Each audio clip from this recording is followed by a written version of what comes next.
So welcome back to the English Institute of Sport here in Sheffield for the European Para Table Tennis Championships, and we're back on table one with myself, Yuri, and Matea commentating for you on this, the mixed doubles class 4 quarter-final match, and between Natunen and Tapola, who are Finnish, and Perlic and Purvolovic, or that's about as good as I can get, who are Serbian, and we're not sure we know too much about these two pairings. No, mixed doubles, relatively new discipline anyway. Doubles as a separate discipline anyway in para table tennis, but mixed doubles weren't even played as part of the team events before, so we're all on fresh ground here. Some experience for all of them, perhaps from the World Championships, but one needs to qualify for that, and I think more than past experience, it's this championships that the teams are using to try and find the right setup and qualify for the Paralympic Games next year. So we're in class 4, the two Finnish players, both class 1 in singles events. The Serbians class is 2. So physicality, technically speaking, on the Serbian side. We'll see what that means because we had some similar or interesting matchups before in other classes where the physically, let's say, better pairing wasn't necessarily the better one at the table as well. And it's a lot about being in sync, being used to each other's game, being comfortable playing this kind of an arrangement. So right away we're on with the quarterfinals. So basically this is a medal match already. Knockout system right from the start in the doubles. 8 teams or doubles entering this mixed 4 competition, and whoever wins here will be going home with a medal. And there you have it from Matea, and sets the scene nicely. And the Serbians up 4-2. Best of 5 sets.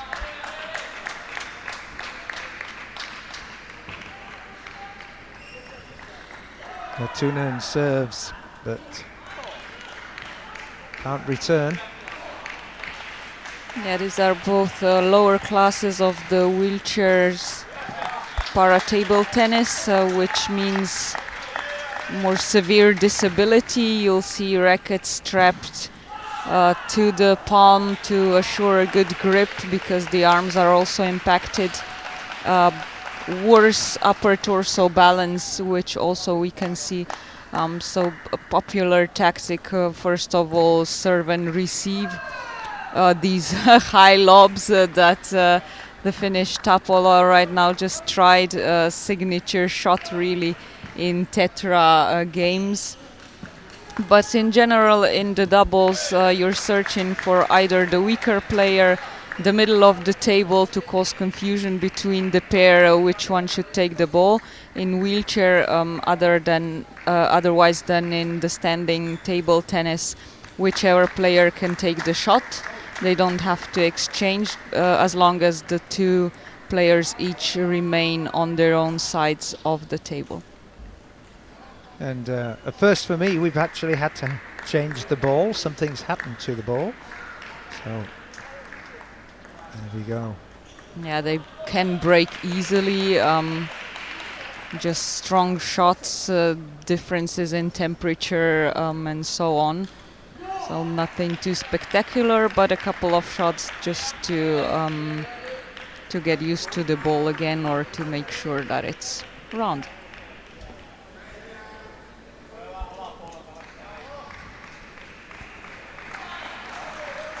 Tapola to serve, trailing 6-4.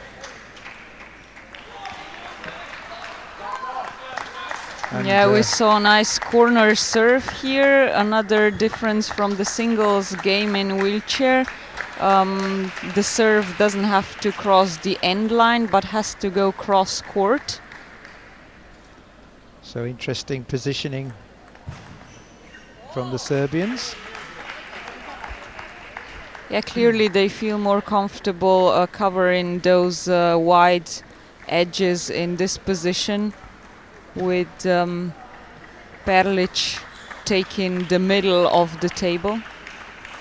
And that's something that the pair has to find the right, the optimal setting position, and then arrange among themselves which one will take which balls. Oh, and the smash then goes out. The lob from Natunen. Well played back by the Serbian. 5-8. Looks as if it just missed the edge of the table there. Serve, didn't see it on screen exactly, but the reaction from the players and the score tells us so.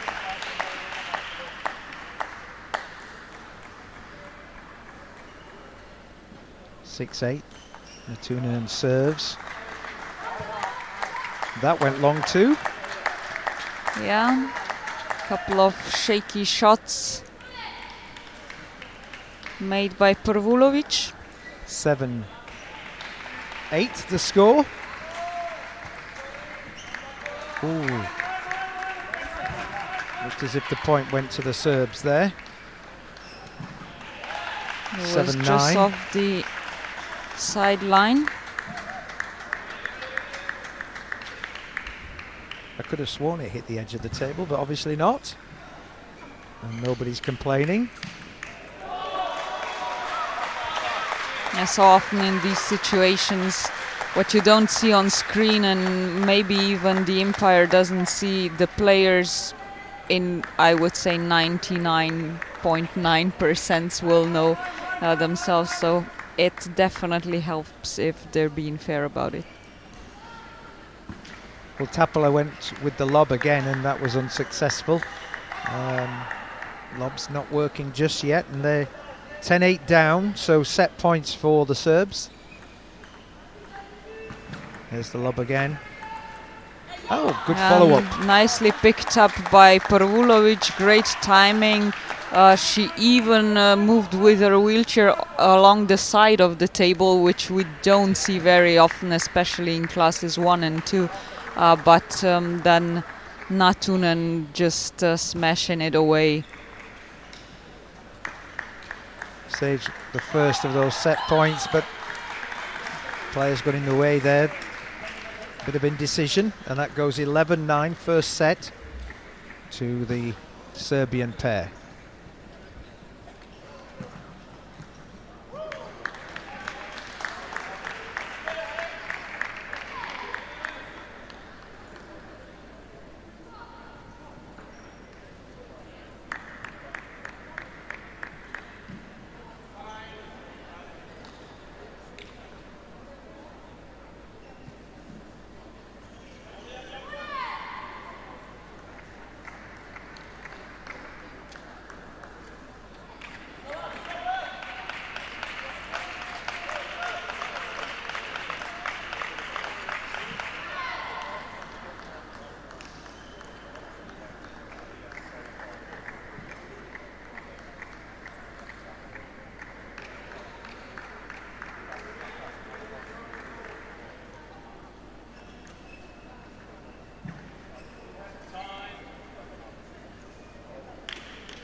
Teams come back out for this second of 5 sets if required, and the first set to the Serbians, they controlled that set pretty much, didn't they? Matea? Yeah, it was a small difference in the end, just 2 points, but that was enough, and it really didn't feel throughout the whole game that the Serbs wouldn't have things under control or get trapped in. They already made their correct positions. They've of course had to change the side that serves and the combination of who receives.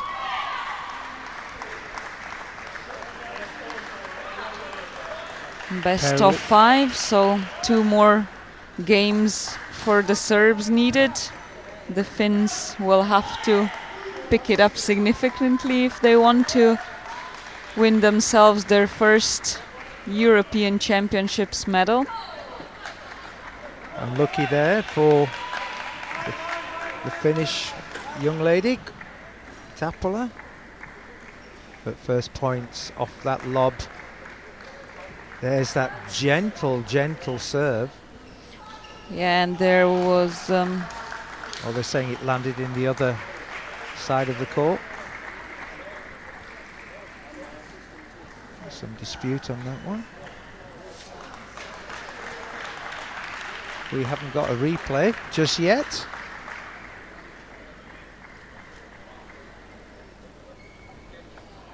Not entirely sure what the disagreement here is about. Either it touched the net or the serve bounced in the other side of the court.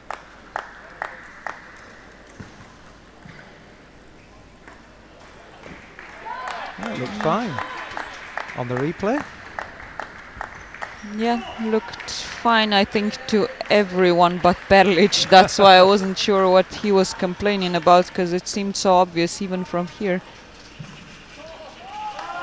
Still, we're at 2-2. Podvolovic pulls back.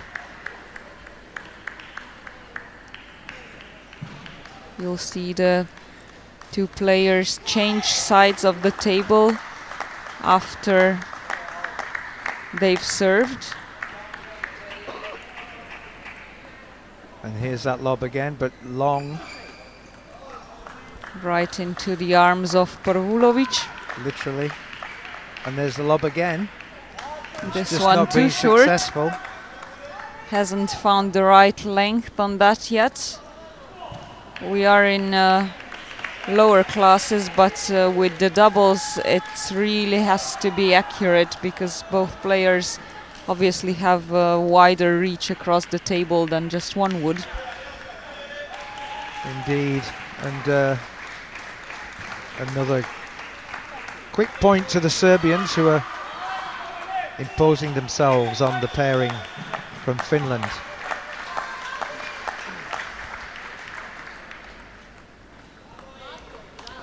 Yeah, they are the 4th ranked pair in this mixed doubles 4, so they should be expected to win this. Still, with the novelty that the mixed doubles are and the very short history we have in terms of statistics as well, you never know. 3-6 to the Serbians. And the number 1 class player under pressure there and just goes wide. So it's 3-7. The ball hit him right into the chest area. Didn't quite manage to control the return. I know you coached to literally watch the ball onto the bat and head over the ball, or how is that? To see the are you coached to see the contact, the ball hit the bat before you look up? I don't know. I mean, mostly you have to react before you see what exactly is happening, but normally you're supposed to look at the ball first. Yes, I know. Of course. It's where the instinct takes over.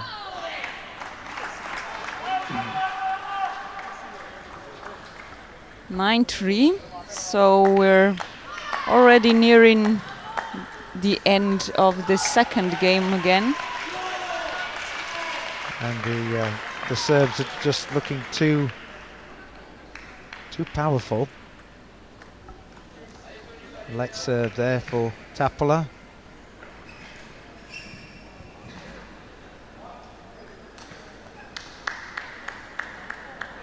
Gets another chance. Good point there from nicely positioned Tunen. in the middle between Pervulovic and Perlic. Pervulovic, both of them too far away with their backhands. Still 6 game points now for them. Yep, it's moving quite quickly now for the Serbs. Yeah, the middle of the table, especially a sore point when you have a pairing of a left-handed and right-handed player, as is the case with the Serbians, and when they're set as they are right now, so both with their forehand side away from the middle.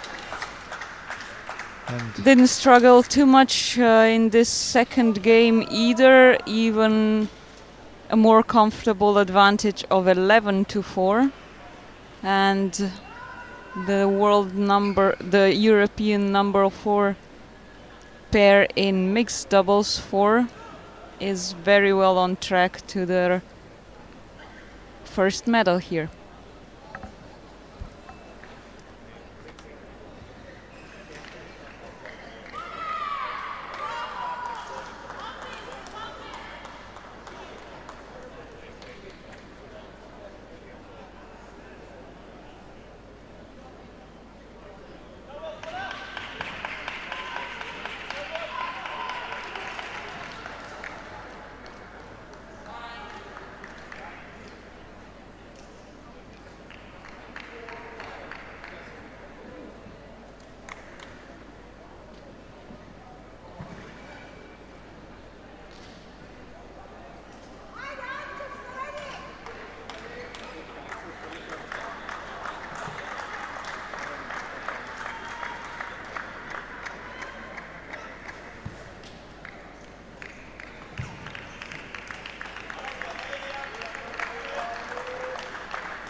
so the Serbians back on to serve in this third set, and the Finns are up against it. They're 2-0 down and quickly concede the first point. It's just been an overpowering display by the Serbians. Yeah, doesn't look like the Finns can do too much to still stay in the match.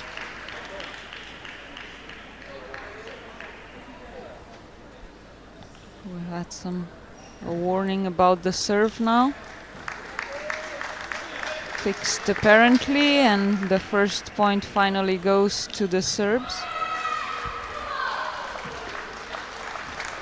Yep, strong intercession there from Perlic. A very nice shot.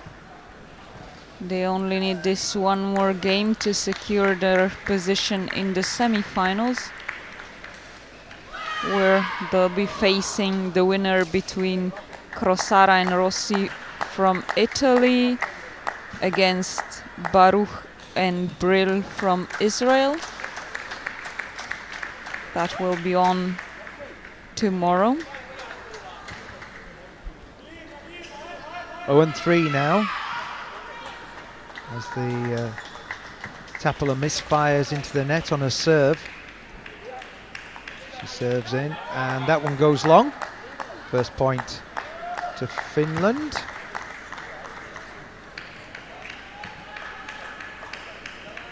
As they switch around for the service return.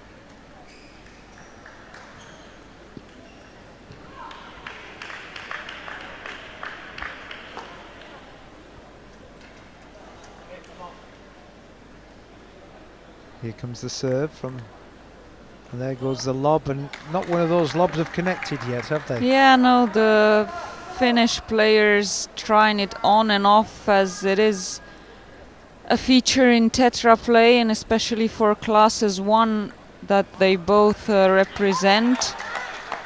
But no, it hasn't worked out well for them, and here a brilliant response from Parvulovic. Tapola 2-4. unable to return.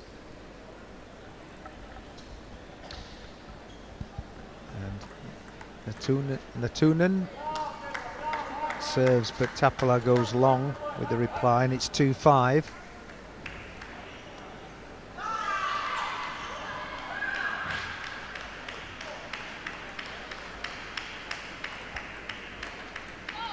Just unable to get across again. Yeah, just really not much resistance from the Finnish couple here. It And Tapola's it not was a looking small margin in the first game, but you had the feeling that it was more due to the Serbs only just warming up than the Finnish putting up any kind of a show. And Tapola's not looking to try and intercede more often. She's playing it straight, not trying to move across the table, take more shots, as we saw in the previous game with the 2 Romanians. Yeah, certainly here they don't really have one stronger and one weaker player, at least not too much, and in a class 1 it's very difficult to stretch far out and then come back into your base position. 2-7. It's looking a formality now for the Serbians.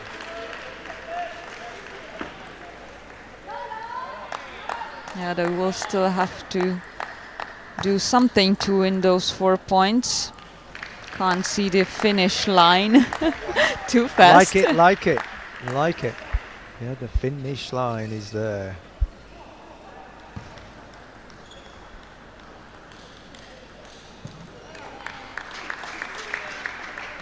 Long on that occasion. So the job's not done. 4-7. Smiles at the moment from the Serbian players, but they know they're in control.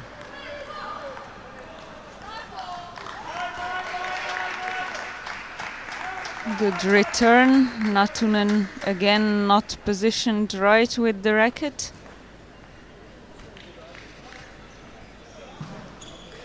4 and 8.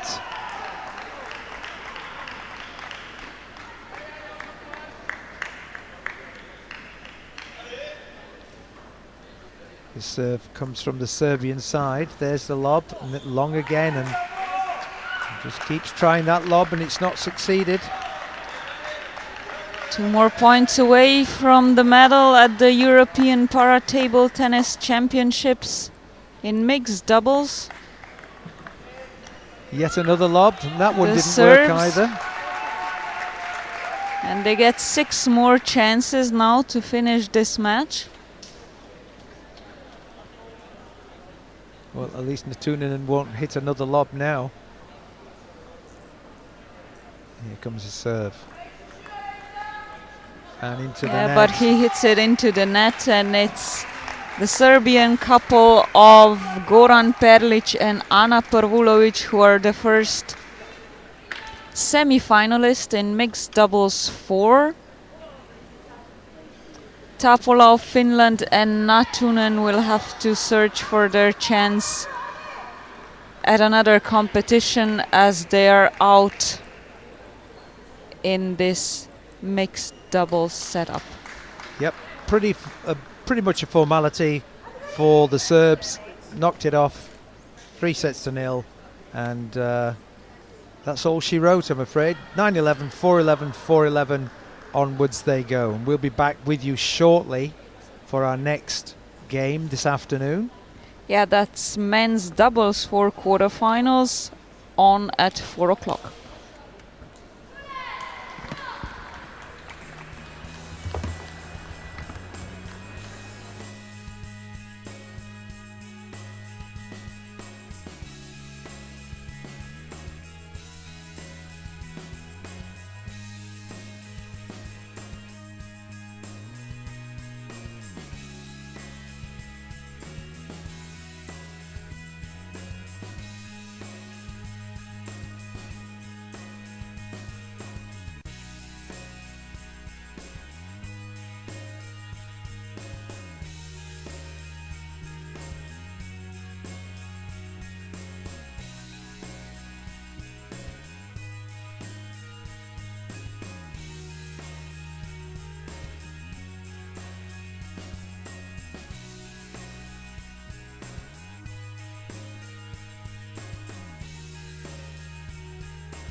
table 6, men's doubles class 18, William Ross Wilson, Joshua Stacey from Great Britain, Henrik Meyer, Leo Wagner from Germany, umpire Eric Bergesæter from Norway. On table 7, men's doubles class 18, Victor Diruk, Maxim Nikolenko from Ukraine, Andras Zonka and Neso Turecki from Hungary. Umpire Daniel Bullen from England. On table 8, men's doubles class 18, Lawrence Devos, Ben Ashok Espino from Belgium, Lucas Didier, Kevin Dalbecker from France. Umpire Alan Thomas from England. On table 9, men's doubles class 18, Yehonatam Shem Levy and Ziv Linkman from Israel, Patrick Chochinowski and Piotr Grudzian from Poland. Umpire Clinton Griffiths from England. On table 10, women's doubles class 20, Natalia Kartika, Carolina Heck from Poland, Irina Shikarova and Marina Litvinenko from Ukraine. Umpire Beate Nicol from England. Table 11, women's doubles class 20, Merv Demir, Neslihan Kamas from Turkey, Sofia Arboy and Alexa Spitak from Hungary. Thomas Purcell, umpire from England.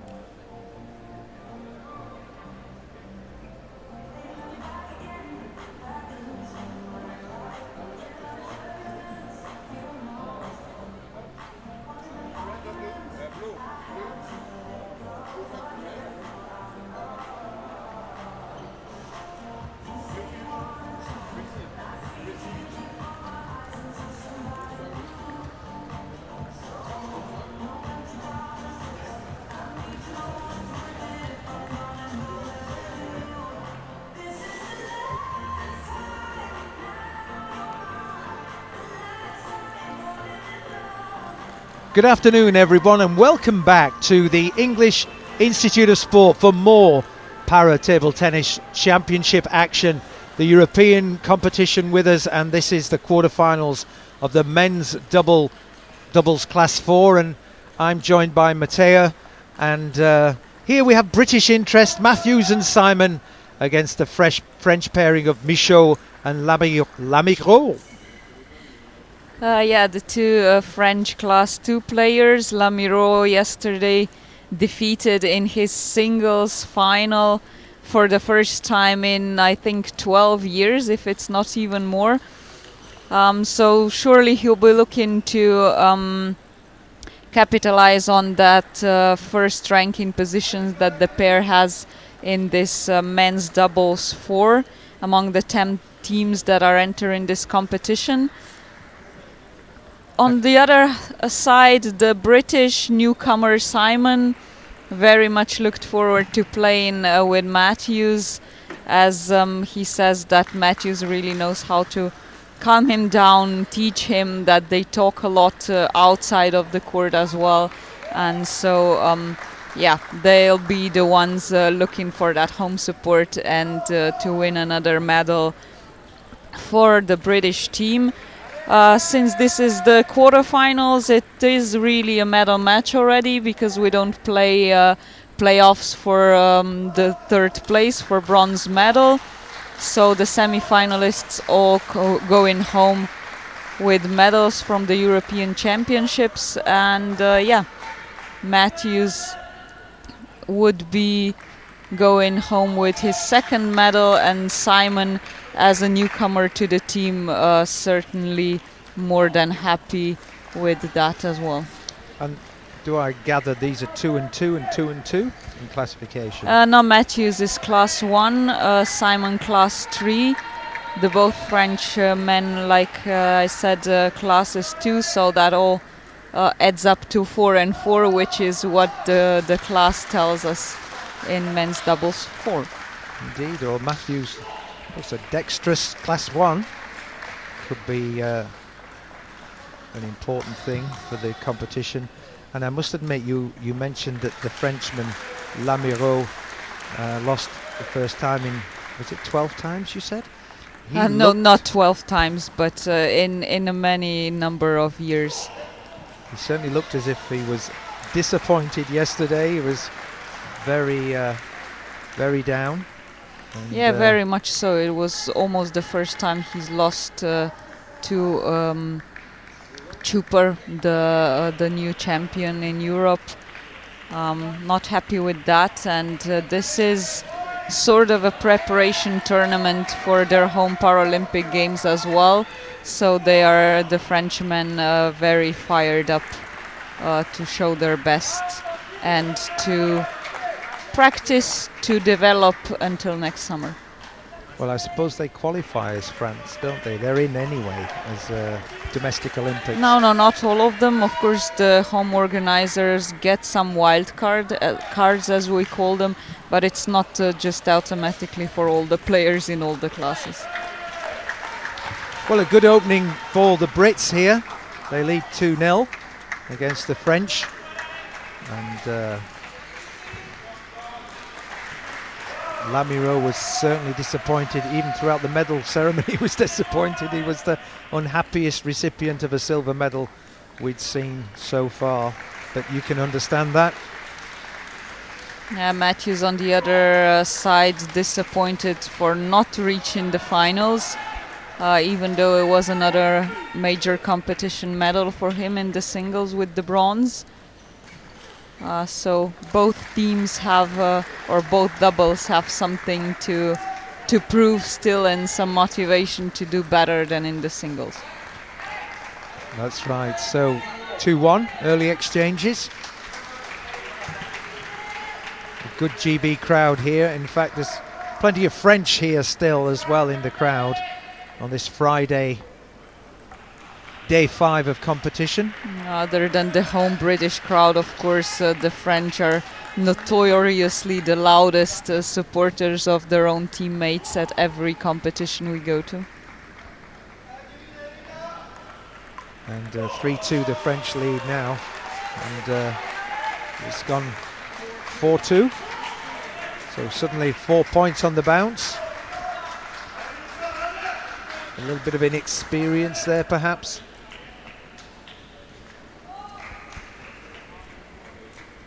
It takes some getting used to playing these doubles together.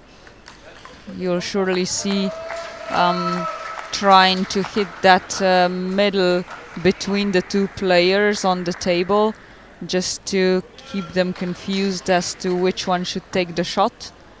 Whichever is allowed to take the shot, as long as they stay on their side of the table, or their half of the table would be more accurate. Indeed.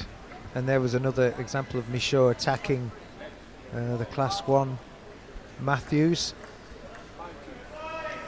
Yeah, they'll surely be thinking, the Frenchman, that the class 1 would be the weaker player here. Not entirely sure that's true, seeing how Simon has only been around for like a year now internationally, but developed really quickly. Still trying to ease their way into the game. Started well as 2-0, but these last 6 points have gone away very quickly to the French pairing. Yeah, the French first seeded pair has picked up the pace quickly here.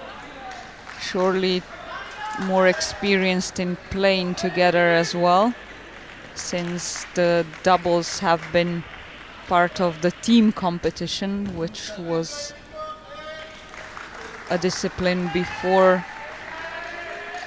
and until after the Paralympic Games in Tokyo.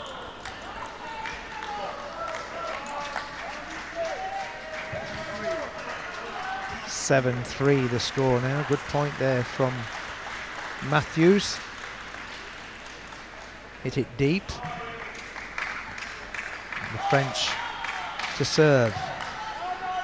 Can they pull back?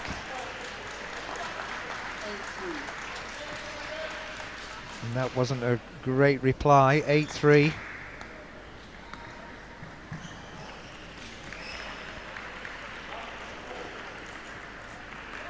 Fierce spin on that. Yeah, Matthews visibly and extremely frustrated at missing on that one. 9-3. They just can't get into a rally at the moment. A word to Simon as to what to expect from his serve. Better.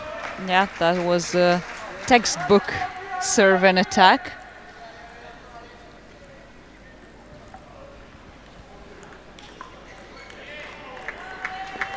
Yeah, and now Simon with the same one. Right down the middle. 10th for the score. So very much a quick first set for the French. It looked a little bit more promising right at the start, but... Yeah, the Brits are waking up as well. Yeah. It's all those little... Could be a little bit late for this game, but at least hopefully we have something more of that to look forward to in the next one. That seemed a little bit of an unforced error there, but 11-5 to the French. Very rapidly going through that first set. Didn't give much chance for the two Brits to settle in at all.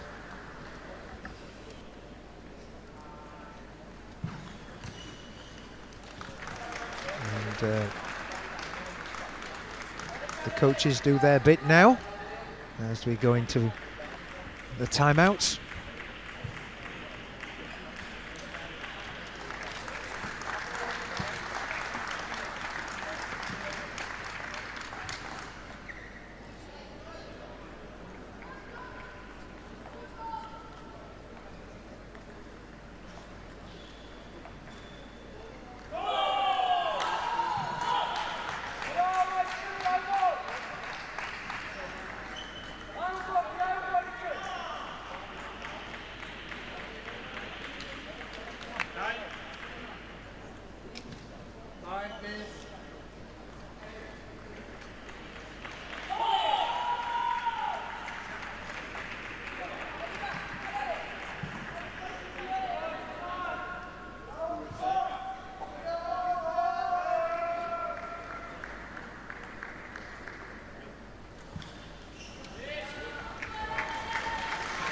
So players back at the table, and Matthews and Simon really need to play their way into these rallies a little bit longer.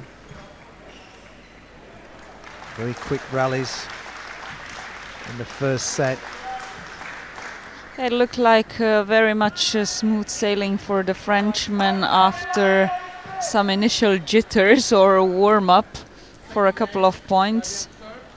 Still, even though Matthews and Simon might be inexperienced in playing together or on their own, they have one of the most experienced players and coaches in para-table tennis in their corner, Neil Robinson, gesticulating even now between the points to them. So if anyone, he was able to give them some advice on this. Certainly attacking the wide serve there, Lamiro, and I was looking for the corner for the edged ball, but just out. It is all about that precision, always trying to hit the corner, the end line, the sideline, and it's just the smallest margin that decide the point. Just long there from Matthews. Very much involved with the game. Yeah, you never want to be the player in the pair who makes the mistake. Feel like you're costing your partner the match. Oh, and there a bit of misunderstanding. Yeah, that's that uncertainty between the two players who perhaps aren't the most used to playing together. but it happens even to the most experienced ones.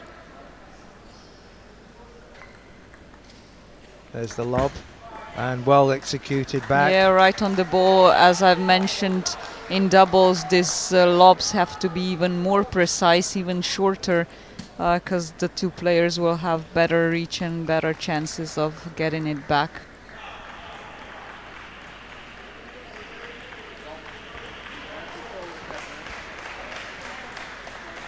Not quite sure, the official there intervening. It was 4-2 on the scoreboard, so point to Great Britain.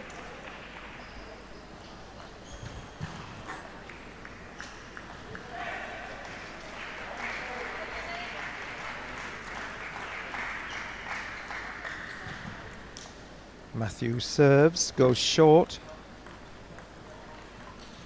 More of a rally developing now. And into the net for the French, Michaud. Yeah, just careful defensive pushing cross court between Simon and Michaud.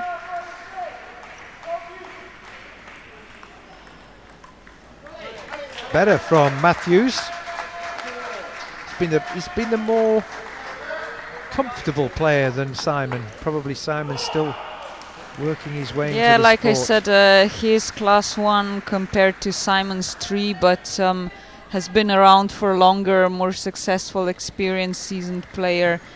So it's, to me, it's not surprising that he's taken the initiative here. Still, Better the rallies. physicality sometimes gets the better of him. This quick exchanges, you can sometimes get the feeling he can't quite keep up with the faster ones. Classes 2 Frenchman. 5-4 to the French. It's getting better from the British players. Angles being exploited, and that time Beautiful net. attack by Lamiro, but he was not ready for that return. Sort of put himself into trouble with that one. And the British pairing beginning to be much more Catch on again, but that middle high positioning, Matthews very frustrated with himself. I don't think that's entirely justified, the ball nor took helpful. No, took a severe spin. Yeah, but that's what he was looking to do in the previous one. It was just Simon now who wasn't quite on it. And suddenly the French, having been pegged back, have this 2-point advantage, 7-5.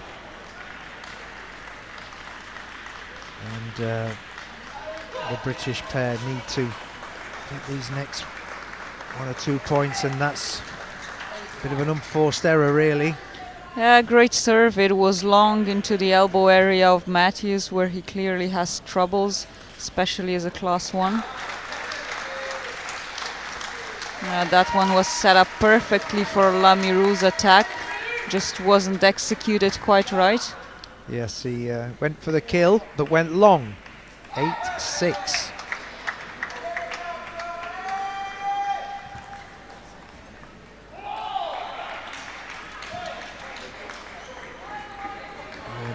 Matthews very impatient on that return.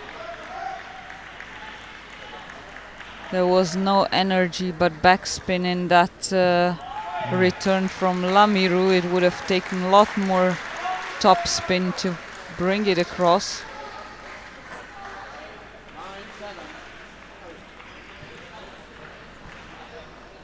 At least the net is on the Britain side.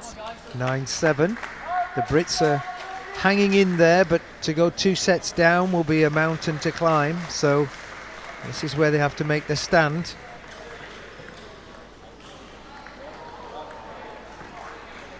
Is that a let call? No, that actually was a direct point, because the ball didn't go cross court. It bounced off Matthews's half of the table on the British side. Well spotted, well spotted. A point back for the Brits there. 9-8.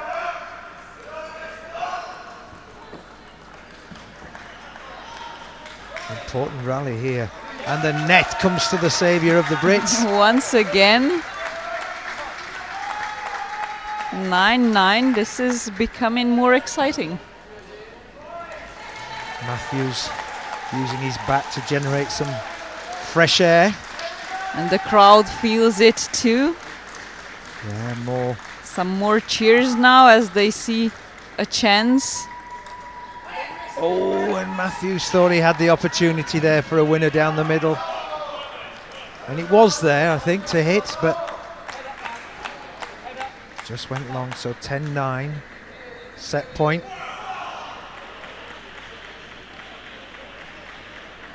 That's a great picture, talking behind your bats. Oh, it went deep in the middle. Yeah, just grazed the table. All square, 10 points each. Looks like the universe wants Simon and Matthews to bring us closer to seeing more of this match. Just long this time.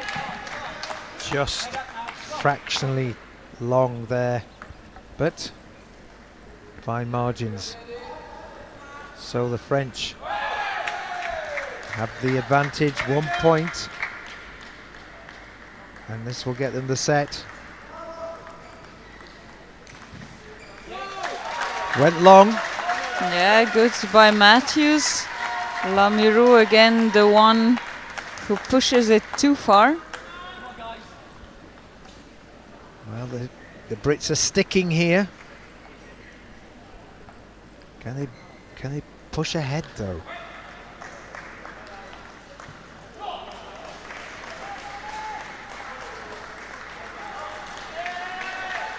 Wow, what a great exchange that was. Yeah, that was a really nice rally.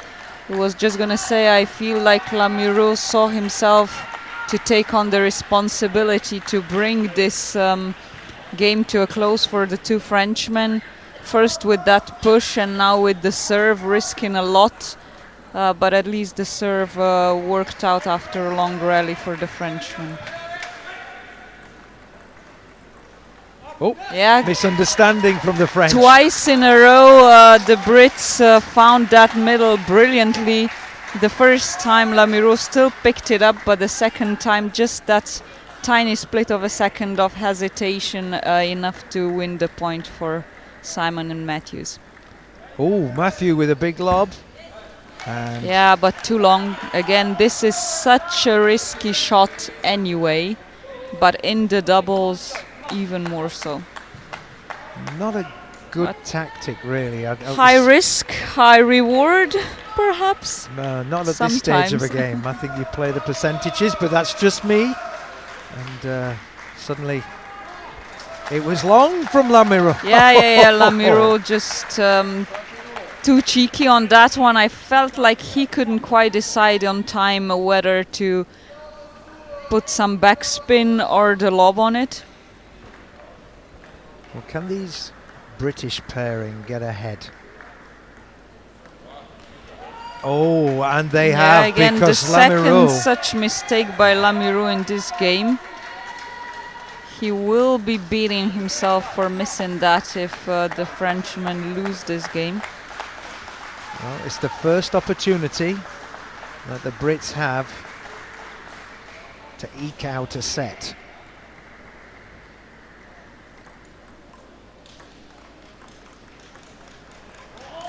Cautious table tennis at the moment.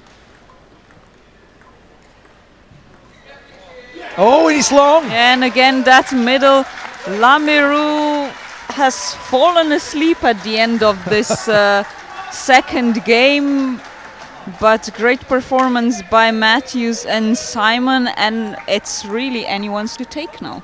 And to be fair, Matthews looks the better player of the four, and he's doing well.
And we're back with the pairings at the table, and that was a great victory in the a great win to get the second set back for the Brits.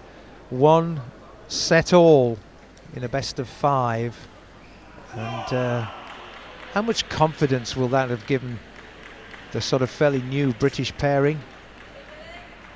And Matthews sort of playing a major role in this pairing at the moment. Simon trying to find his feet in this event. Certainly a lot to take from that game. They were trailing behind for most of it. Came back against the pairing like the Frenchmen are the first seeded in this men's doubles 4. Excellent for the newcomers. And Lamoureux continues to misfire for the French. He's just not having the best of tournaments at the moment. But you never know. Yeah, it does look like winning quotation marks very much only silver in the singles has gotten to him quite a bit. 1-all. Simon Long there with a shot he feels he could have done better with.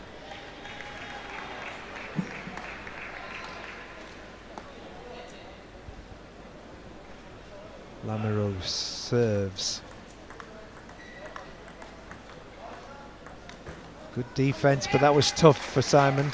Yeah, finally showed some signs of determination. That focused aggression, Lamoureux, putting pressure on Simon. 2-1 to the French. Way short. And there's that serve again. 3rd time in a row he's tried it. Just isn't working out for him. I think he probably just wants to do the simple things in this sort of situation when you're just not doing the clever things well. Just go for the percentages, but it's keeping the Brits very much in the game.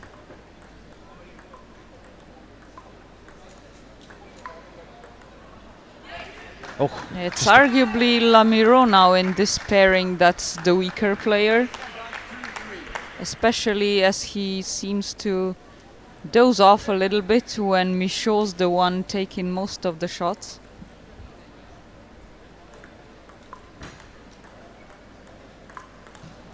Yeah, beautiful by Michaud.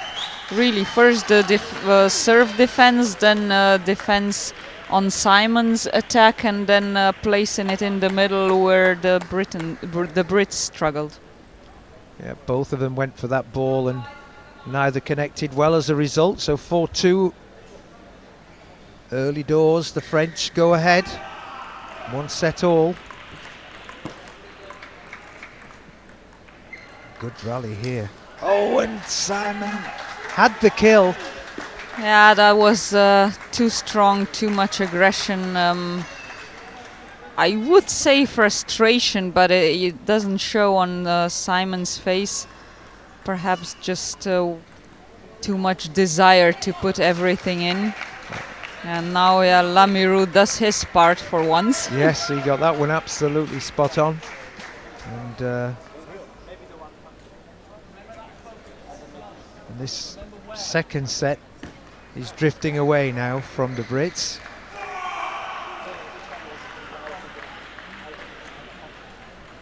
Four-point advantage, 6-2.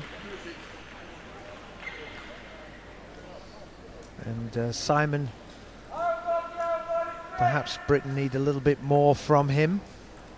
Matthews keeping going, and this time Michaud misfires.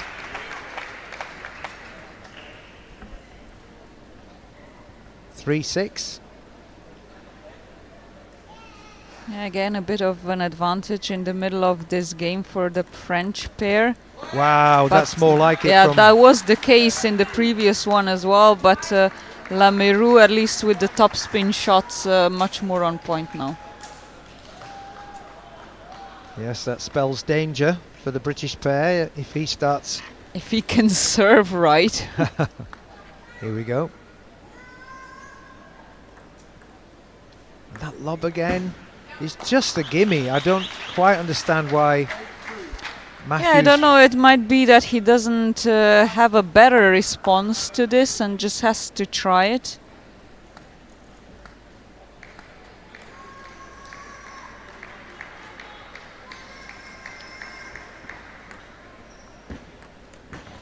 And this time Matthews that recovers. lob was shortened enough, brought Lamirou completely towards the net under the table, forcing him into a high return, and then the smash opportunity for Matthews this time.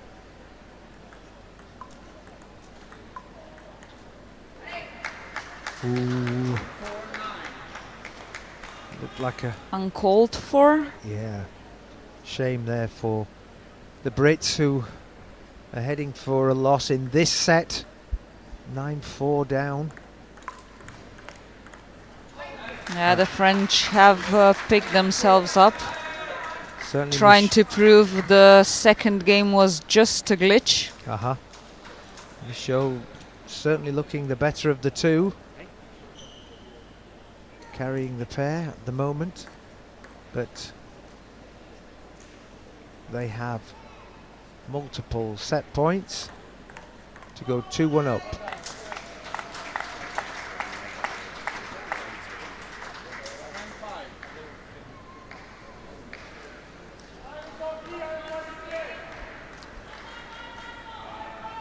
(10-5).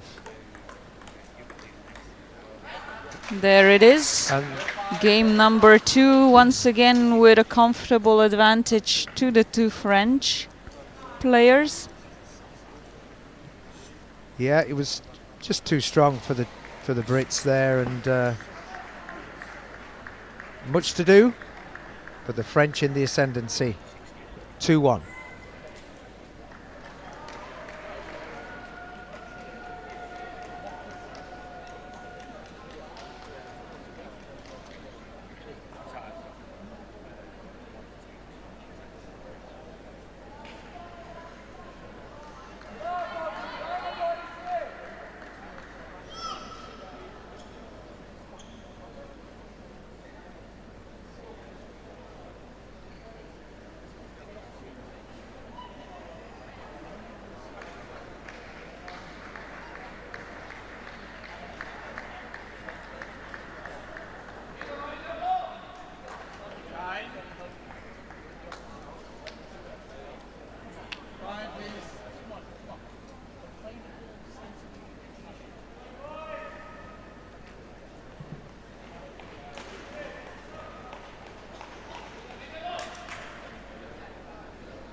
Well, we're back on the table here, 2-1 down the Brits against the fancied French, and though they've not been playing on all cylinders, they've had enough of those cylinders working to make sure they lead 2-1. They need another good one. Simon and Matthews have to win this game to stay in the match and stay in a fight for that medal and the semi-final. Well, they've started well, 2-0. The Brits take an early lead, and that's helpful. Can they settle their nerves and pull one back?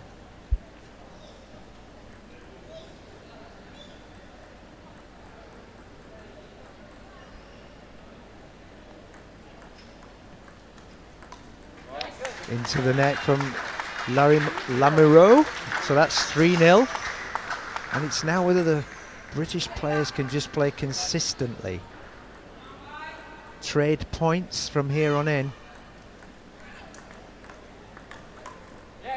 Beautiful, absolutely beautiful, put in so much pressure on the two.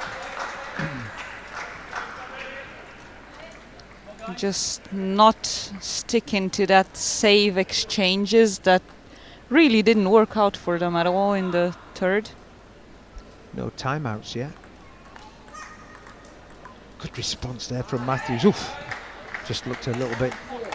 Yeah, the Out Frenchman of control. can afford, if you want to call it that, losing that game. The Brits can't. Absolutely. 4-1.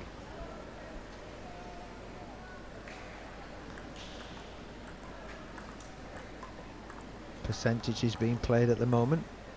Wise. Yeah, we're back to that. This no, Simon and Matthews should not be doing this. They have to take the initiative here, keep it up. Otherwise, they will just let the French back in. Indeed. 4-2. The cry from the crowd. Come on, boys.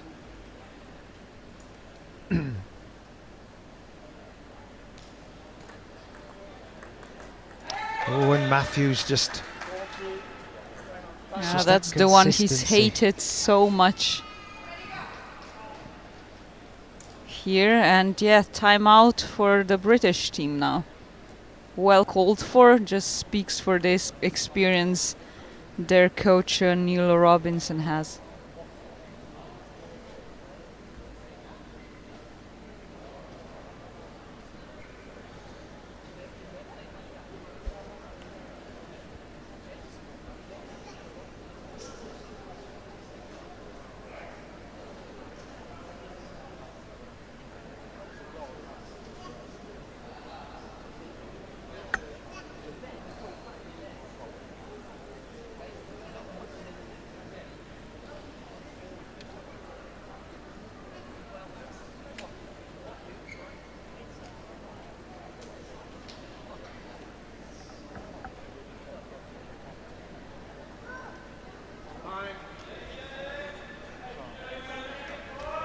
Time's up. Hopefully not for the British pair, Matthews and Simon, in this match. Hopefully not. Great lead, 4-0 at the start of this game 4 that they have to win if they want to bring this into the fifth, the decider. But the French pair showing off their experience, consolidating their first seed status here, coming right back to 4-3. Yep, and A big point now. yeah, too right, a big point. And it's all Marchot. There's Larry Moe. Oh, just long from Matthews. I was right that he took the initiative and he wasn't far off. It was a good shot. A bit unlucky, or perhaps even just hesitant for a tiny bit too much. Yeah, just bringing the scores back to 4-all. What a response there, and long from Marchot. Amazing attack and great counter as well on Matthews's return, but he was just a bit too out of balance to do it 3 times in a row. Ooh, Well played now again. Great Matthews. Britain. Matthews with a great reply there. 6-4, way to bounce back.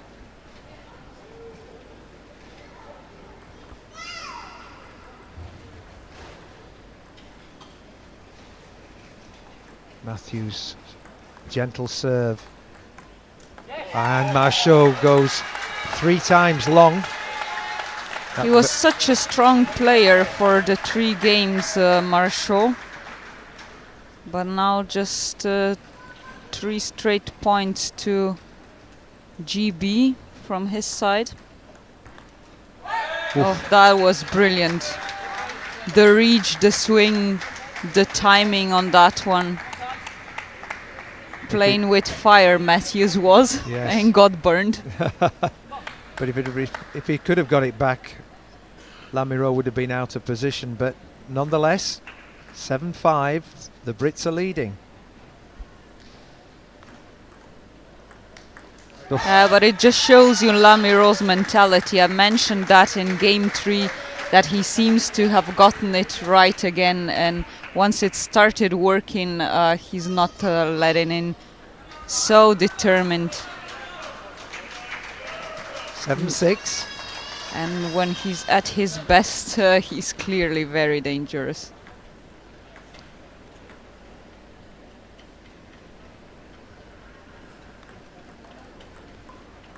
Good return. Oh, and they're both going to each other's way again. Yeah.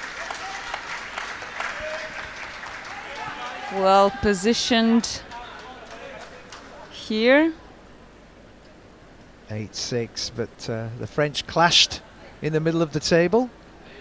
And, right, certainly something they'll be looking to correct before they hope to do their best at their home Paralympics next summer.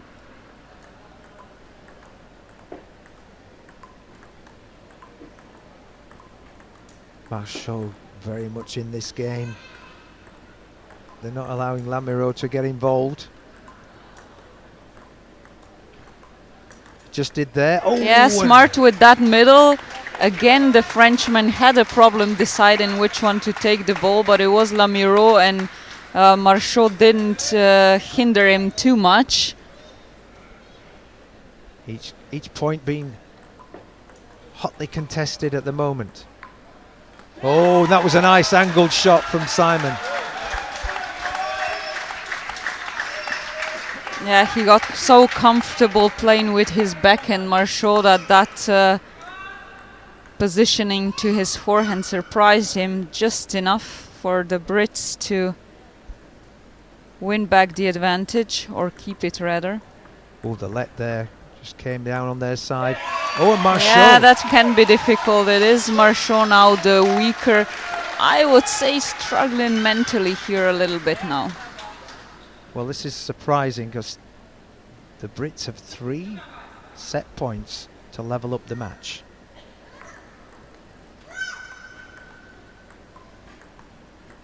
And Marchot, they're going to attack him.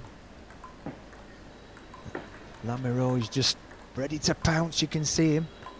Oh, and Marchot once again on the table in the middle. Here we go into the decider.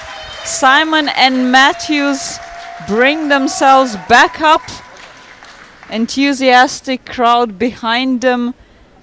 What a great chance they've created for themselves. Yeah, it didn't look possible, but that's congratulations to the Brits. They're in a 5th set, and Marchot's head went down, and interestingly, Lamiro wasn't allowed to enter the rallies, and it became a 2-on-1, singling out the player who wasn't playing well.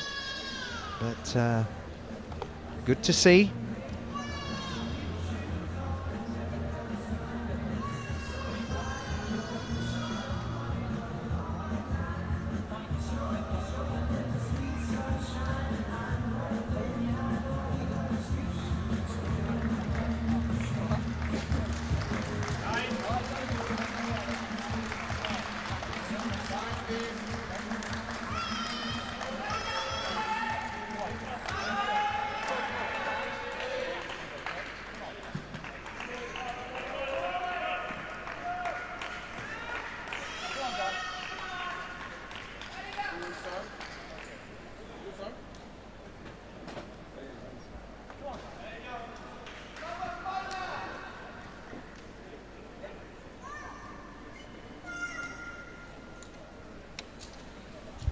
Well, Matteo, we have a real final set on our hands.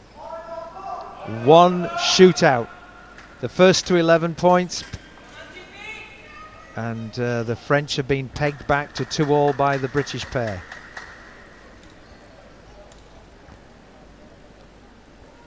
Very exciting this match has become now. And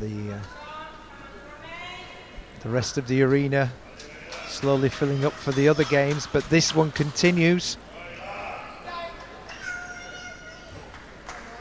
A long battle The crowd still very much invested in this.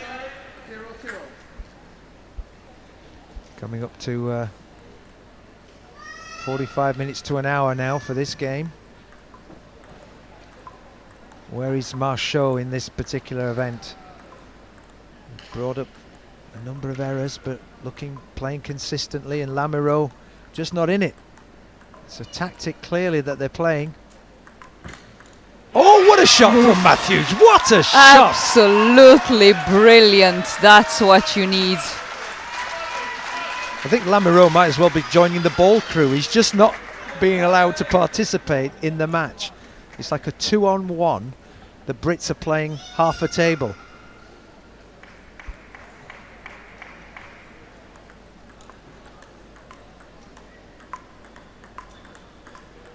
It's an absolute Wow. Michaud versus 2, but Michaud versus Matthews, 1-to-1. it's a battle. Really interesting psychologically.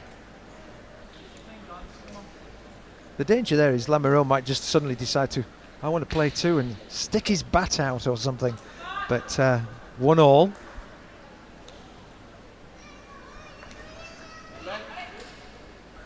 A let. Thankfully.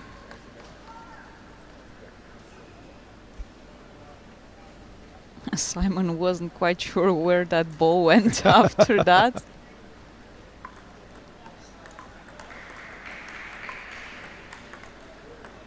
Oh! The two of them once again, now Simon and Michaud.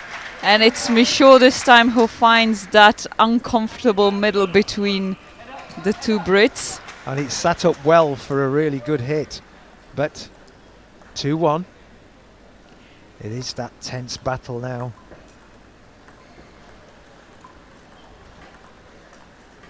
Keeps coming. Long. You know, I don't think Lamoureux has hit a shot yet in this set. He hasn't hit the ball. Yeah, I'm pretty sure you might be right. Well, he'll get his chance soon, at least serving and receiving now. These rallies now well into double figures, every one.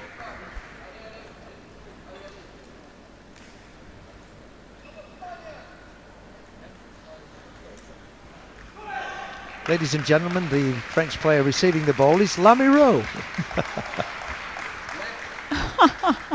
What a lad that is. Yeah. Crawled over the net. 2-all.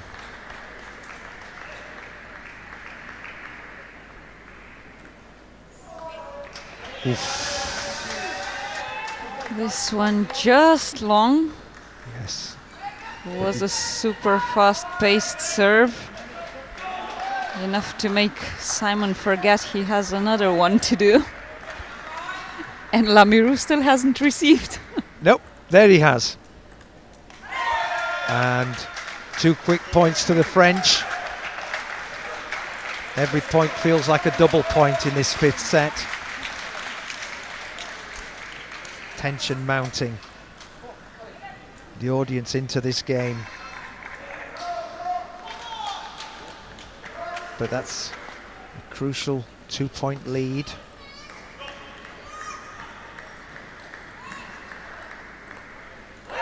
Oh, and Matthews couldn't control that one. And the French have won 5 points, which means we're switching ends and the serve-receive combinations here, just to keep things as fair as possible, as equal as possible. It's really going to be a big effort now for the Brits, because it feels like 3 points is a lot of points in a final set. It's a lot, but it doesn't have to be too much. We've seen bigger recoveries than that one. Maybe this is where Lamoureux wakes up and hits a couple of winners.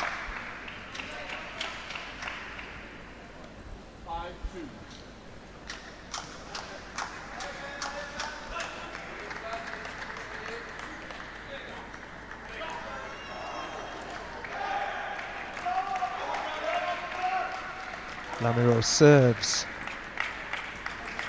He's in the game now. Oh, and long from Simon. Thought he got the edge of the table, but he hadn't. 6-2, and that mountain is becoming higher in front of them. Haven't quite found that rhythm that they had in that fourth set. Long from Marchot. Different service that one, Yeah, wasn't it? some It was a lot of serve height. and receives now, or serve and receive failures.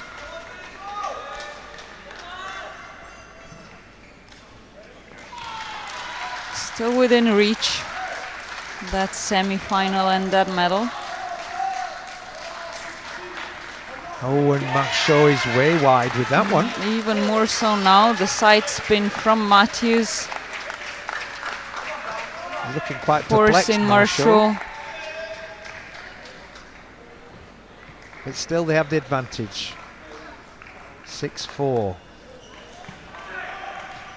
Spirited fight here from the British pair. There's another long one. And again, there you go. We're almost there. 6-5. Timeout for the Frenchmen now, as they see their fifth and final game slipping away from them.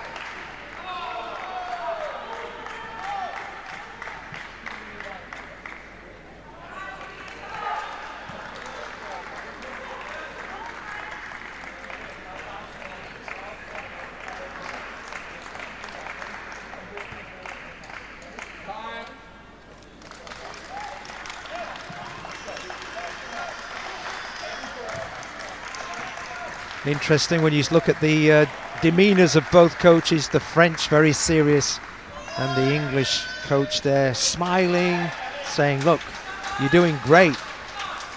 And perhaps all the pressure was with the French, because there were lower expectations for the Brits, but it's 6-5, Britain trail, and I think a good time out there for the French. Yeah, their nerves have probably started to work up. They had to break the momentum the British were building. We'll see now how successful they've been. Well, this match came on court at 4 o'clock, and we're approaching 5 o'clock, so nearly a full hour.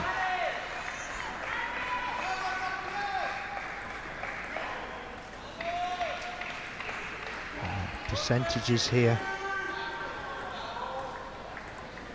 Again on Marchot. Lamoureux, spectator. Oh, the net! And again. Oh, and the kill! Oh. Matthews just missed that one. Amazing recovery by Marchot. He brought this point to the French all by himself. He certainly was tout seul. And Matthews had the chance there, just seemed to snatch at it a little. Easier said than done from here. 7-5, that advantage ekes out back to the French.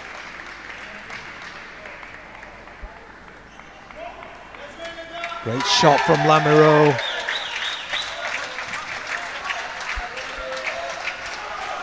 Provided an important one there. Yeah, that advantage is building up again.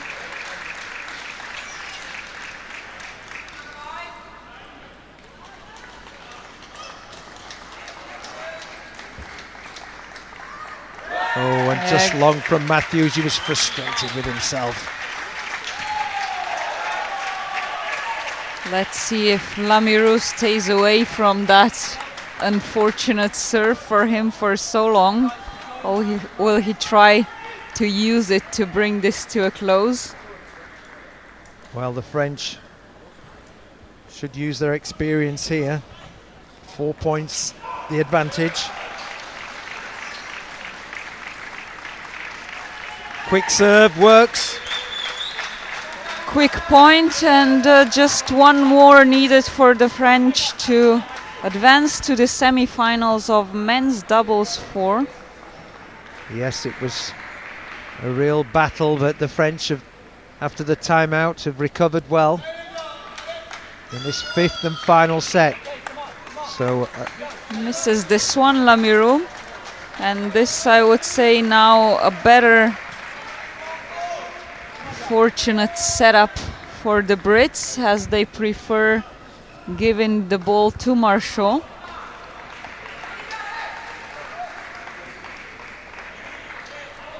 Simon to serve.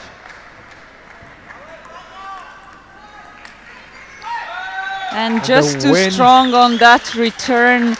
A great fight they've put up, the two Brits, and supported by the crowd.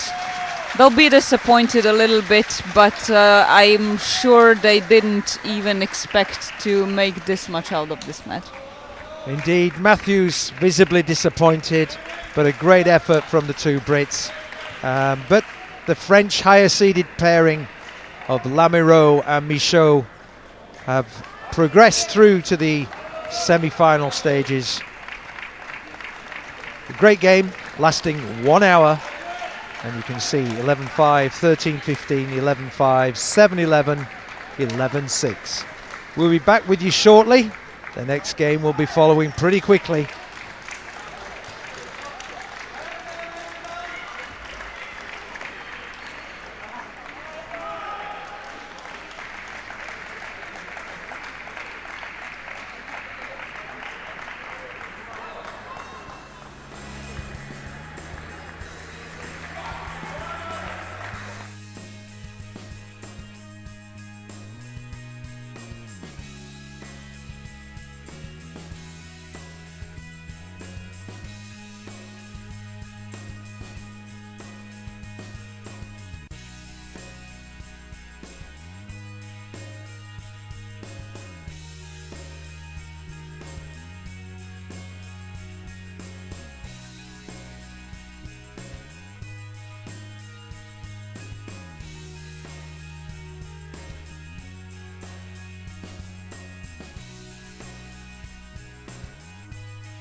Well, I hope you've had a chance to make a cup of tea and come back to us. And this afternoon, early evening, we're back at the Institute of Sport here in Sheffield, and it's European para-table tennis.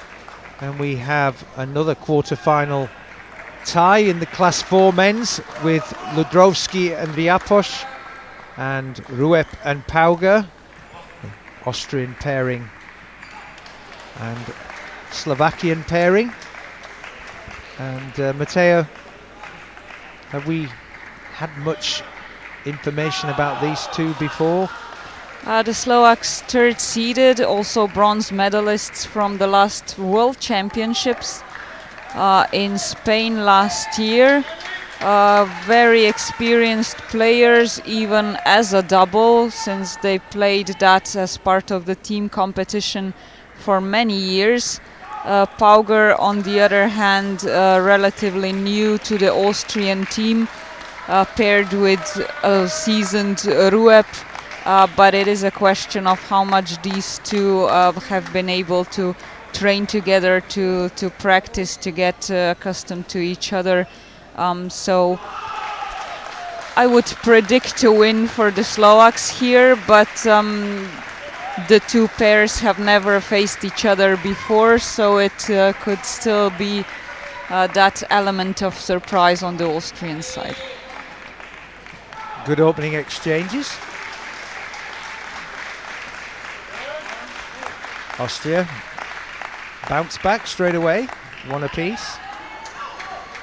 Yeah, so we have 4 Class 2 players here, amounting to 4 points to in each double, hence men's doubles 4.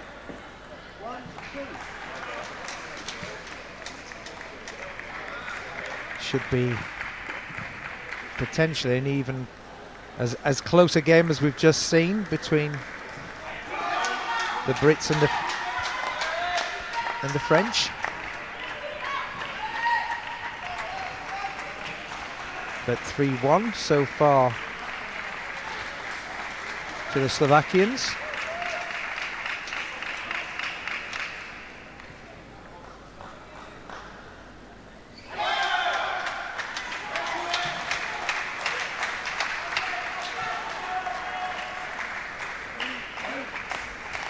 That's 3-2. That's 3-2 now, yes.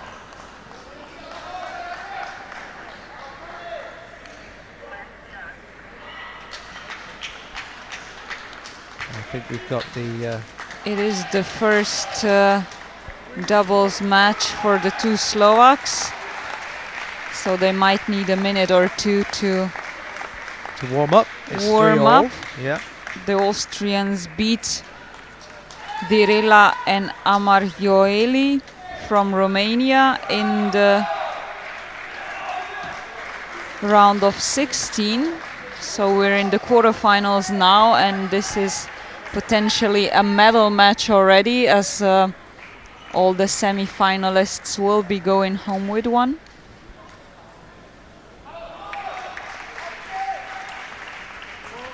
And it's 4-3 to the Slovakians. 4-4 now.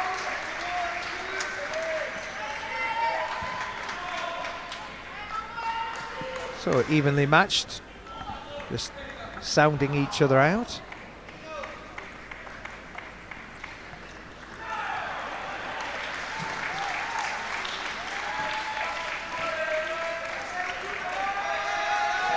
Beautiful rallies right from the start, really. And the Slovakians just getting each other in each other's way there. But yeah, you wouldn't normally expect that from an experienced pair like these two are, but that middle between the two players, always a tricky area for them to decide which one should take the shot. They're both allowed to do so, as long as they don't cross the middle line of the table. Oof, that was a bullet down the middle, which neither Austrian were prepared to receive. Nobody even blinked.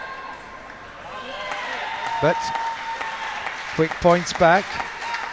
6 apiece.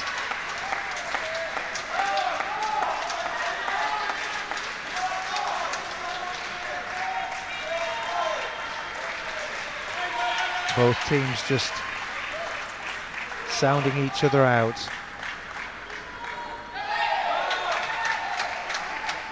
That's a long shot from Pauga. Straight over the back of the table.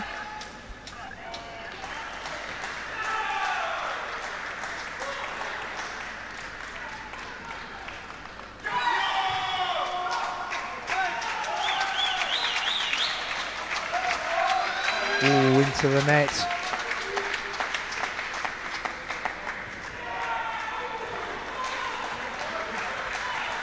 And it's all square, 7-all. Neither pairing can get going at the moment. It's tit for tat. And a short serve, I'm afraid.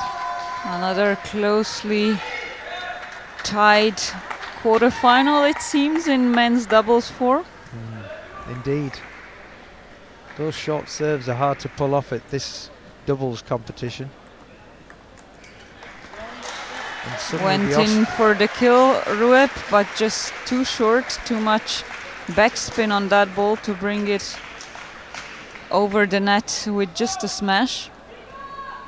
9-7, and the Slovakians, without having done a lot, quickly having the opportunity to get this first set forward. Let call. Just touched the net, so a let. There's the lob, it didn't work. Way too short, that one. Now 10-7, so very quickly the Slovakians have the opportunity to get ahead.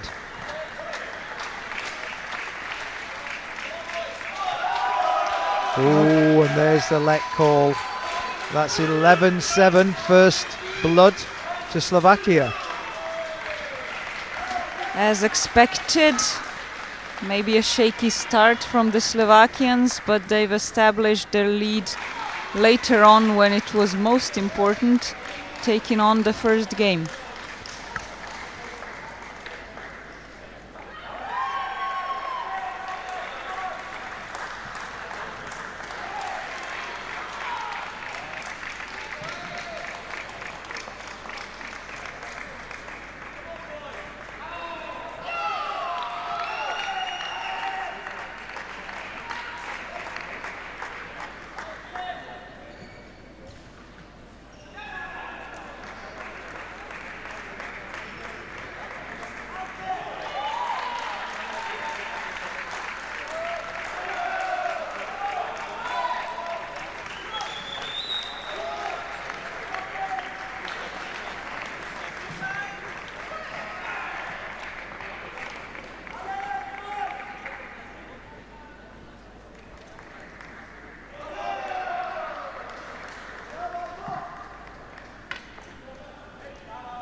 Okay, the teams are back, all strapped up.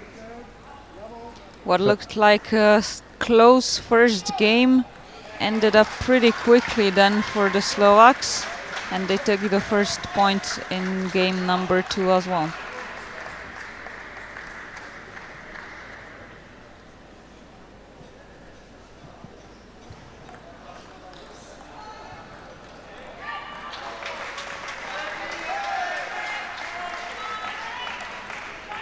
Great exchanges here, and yeah, brilliant. Rue put in much more pressure on Riapos, but Riapos, one of the most decorated, best players of men's class 2 overall, knew how to deal with it. Ludrovsky is still a spectator in this game. Suddenly, there he's asked to get involved, and he hits the net. It's be very difficult when the game bypasses you and suddenly you have to make a shot. Yeah, the Austrians are very much looking for that middle, because the Slovaks in that setup seem to be sitting quite far apart.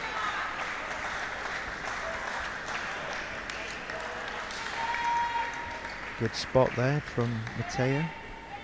Ludrovsky tries the lob. I haven't seen one person succeed yet. Yeah, it's been a tricky one here in the doubles. It would have to be absolutely perfect for it to be a winner, but rather than that, we've seen some either too short or too long attempts that were cleared off the table by the opponents.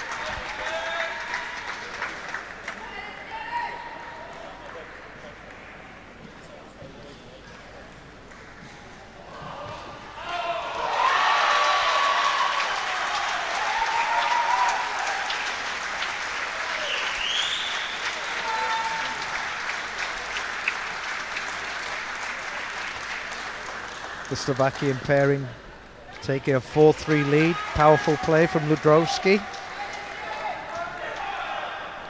He serves.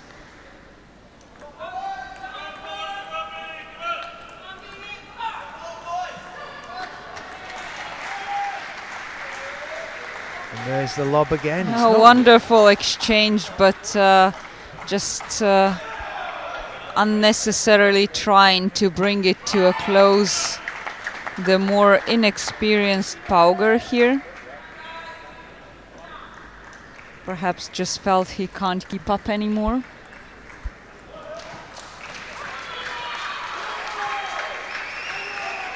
Oh, and he goes long again. Yeah, they're just the better, more equally paired players, the Slovaks, at least by the looks of it in the second game.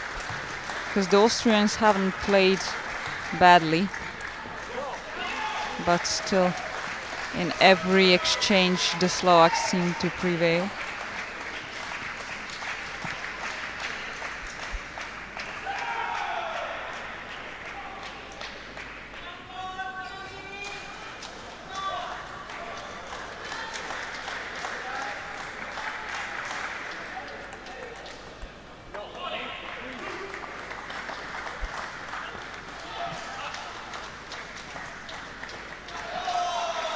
Right, Riapos to get the game back underway.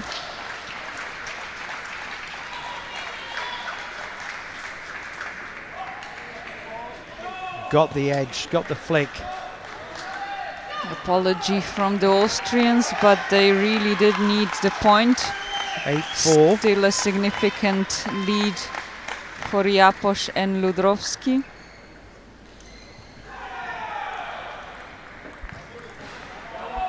Good response.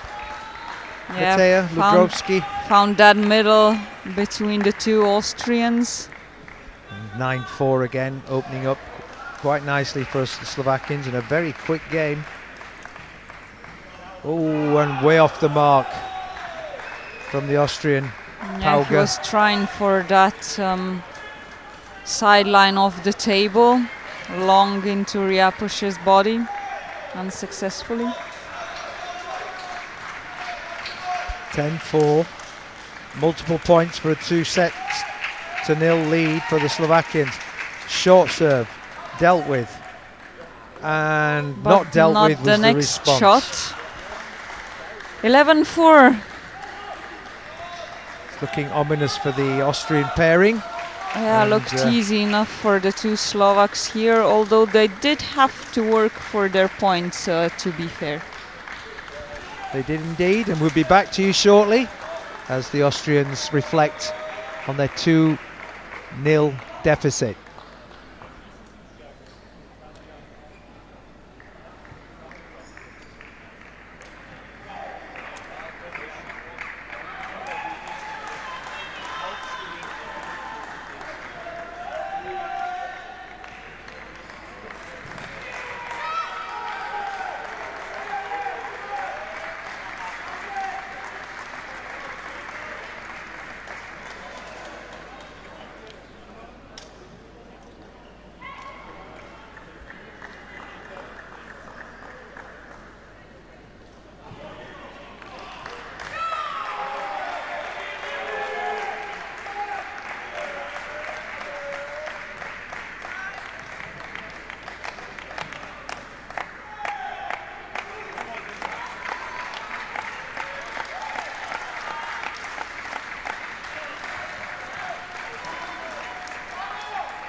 And here we're back for what could be the third and final set in this exchange between the Slovakian and Austrian pairings.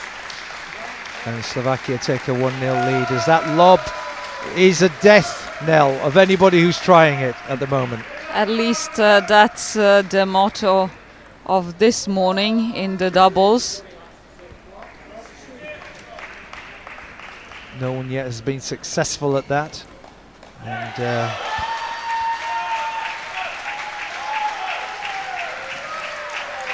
2-0 so far, very quickly to our Austrians.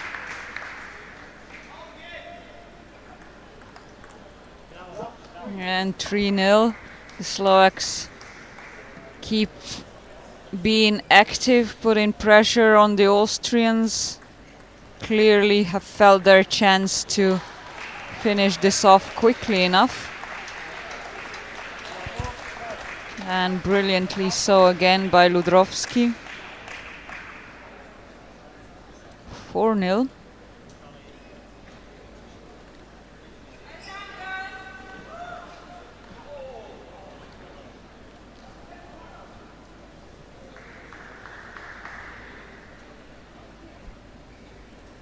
No timeouts called, 4-0. I don't think the Austrians feel like they have a fair chance or that they can still do something with the timeout unless they turn things around without it.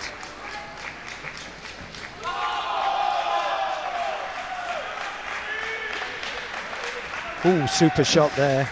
So Super decisive with that backhand in this third game, Ludrovsky. I believe this was his third or even fourth such shot.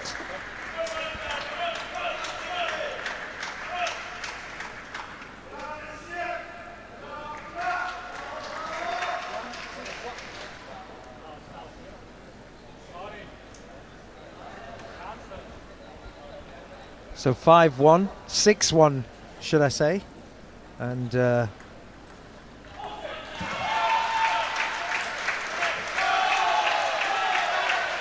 so much spin on the serve and the receive, side spin I should say, and then again the Austrians somehow managed to find that uncomfortable middle between the two Slovak players.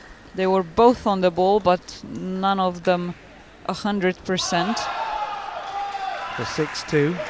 And now with the backhand, Riaposh as well.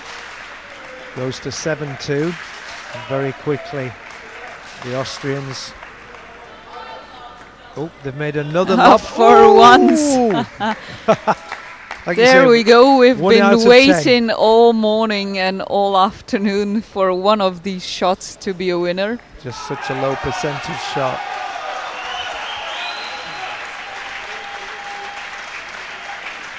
Seven, 3.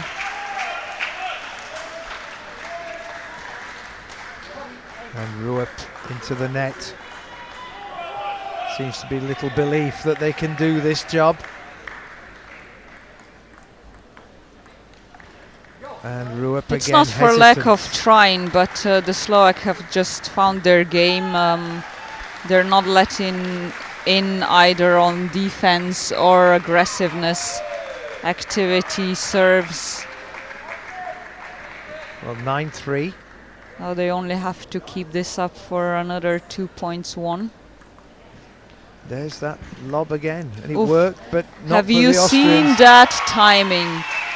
Ludrovsky Yeah. had to decide it well before the ball even started falling back down towards the table, where and how he's going to take it. Take it, he did. And that's it. What a shot to finish this speedy quarterfinal match in men's doubles for bronze medalists from the World Championships last year. Martin Ludrovsky and Jan Riapoš for Slovakia will be battling it on tomorrow in the semi-finals, but have already guaranteed themselves a first ever European Championships medal in doubles. We'll be seeing you shortly. We'll have a little break now before our next scheduled match. And do stay tuned and be back in about 20 minutes.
I'm right next to the speaker. I can barely hear you in a minute.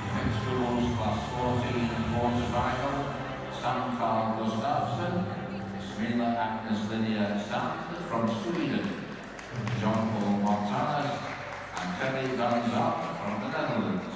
Umpire Lester Smith, assisted by Catherine O'Neill from Scotland.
be a very flowing game. This is just wide there of the table.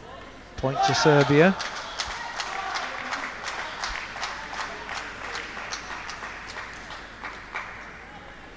Karic with the serve.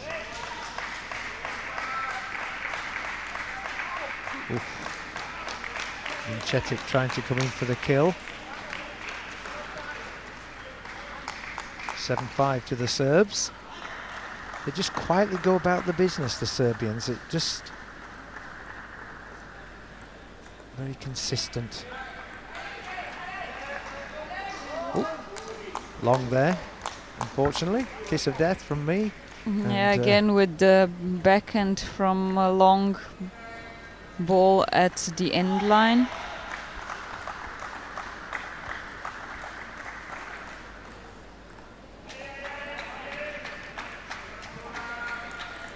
Wow, great intervention.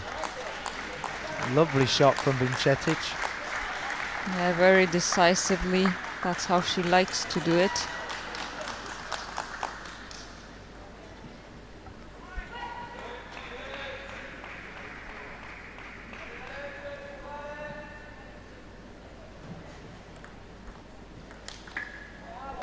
And again. Wow. Yeah, the Serbs won't be able to just search for that middle all the time because Mužinić, Vincetic got comfortable with it. Oh dear, then there was some hesitancy there, and it's suddenly 7-9.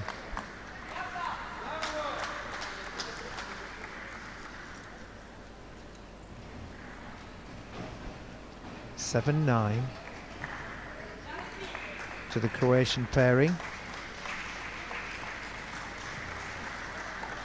Oh, that floated long.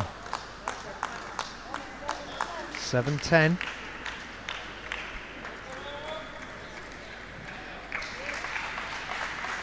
It was the kiss of death. And I said how they were just playing well, and that was a long drifting shot that went out. Yeah, they wouldn't be happy if they dropped the game so quickly at the end, the Serbians. Here we are again on game points for the Croatians. Oh, and the net favoured them. With a little bit of luck, but still a point is a point and a game is a game. The Serbians have one of the most experienced legends of wheelchair para-table tennis, Zlatko Kessler, in their corner. So surely he'll know how to calm them down, bring them back on track. Well, 11-8. It's a good start from the lesser favoured but very talented Croatian team.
Well, the players back at the table, and first blood to the Croatians. And this Serbian pairing, extremely experienced and well decorated. You would imagine they'll come back into this. But the Croats have been team partners for a long time, playing doubles a lot together. And it's worth noting that the two pairs know each other well, even amongst each other, so they train together a lot, the Serbians and the Croats. which means they'll know which weaknesses to exploit, which strengths to try and avoid. And 1 point apiece. Rallies quite expansive. Oof. Big miss there. Unusual.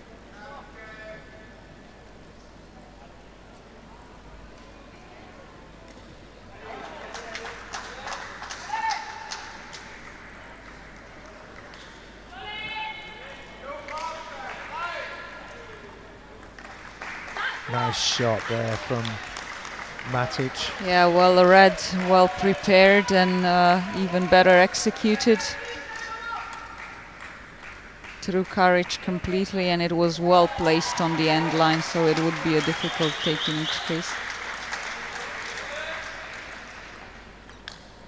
2 apiece, and just long with that, Vincetic. Took the top of the net.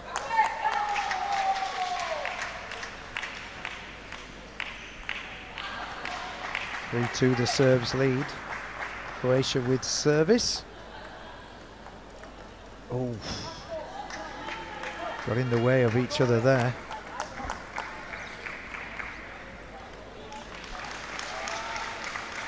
Unusual for a, like you say, a pairing that's played quite a lot together.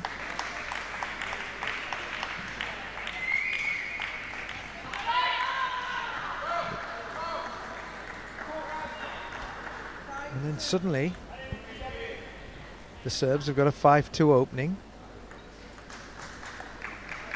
Pull back to 5-3. A little bit like the first set. The Serbs seemed to be in control, and somehow the Croatians came back.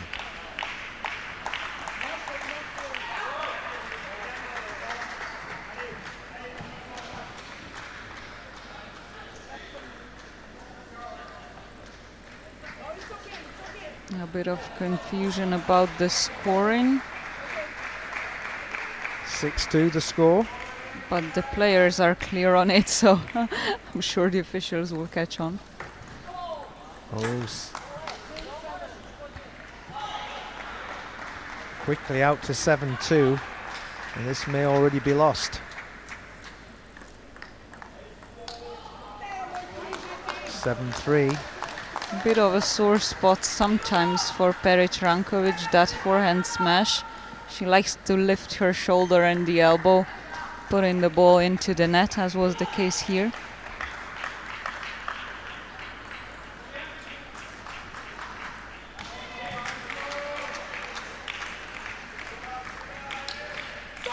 Ooh, what a great rally that Corrected it this time. Well, they seem to have found their form, and they've moved out to 8-2 in this set. A good response. That's 9-2. Very much forced by Mužinić, Vincetic. A bit of desperation, since nothing is going the Croats' way in this game.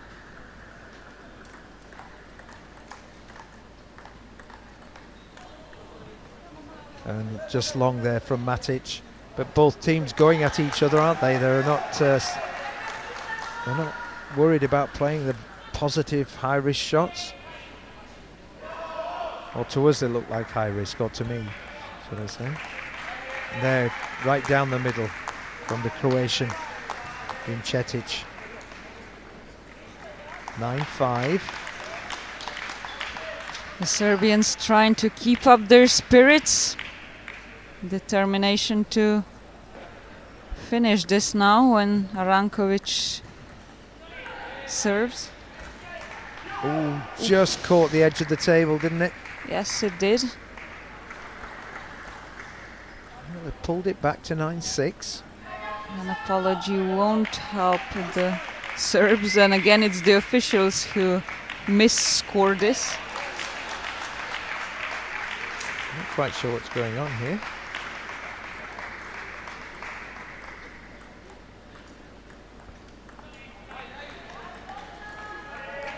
The rally speeding up and speeding up. Oh, just went so high into Matic's face that she couldn't quite control that smash. 9-7, the Croats have really pulled it back. 9-2 to 9-7, no timeout.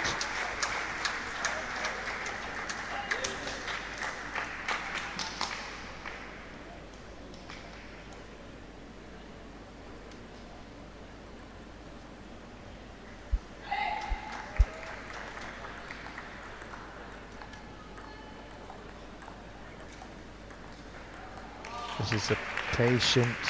Oh, just slightly off aim for Dritar Karic.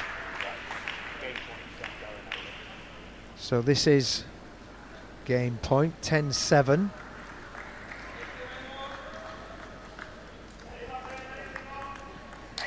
Oh, super shot. There's that smash Super that shot. frustrated her before when she missed it. But first game point converted into a 1-1. A tie in the games between the Serbs and Croats. Yeah, Serbia looked a lot more composed in that game. Yeah, the Croats worked their way back almost to a tie, but at least didn't let the Serbs have it easy in this game.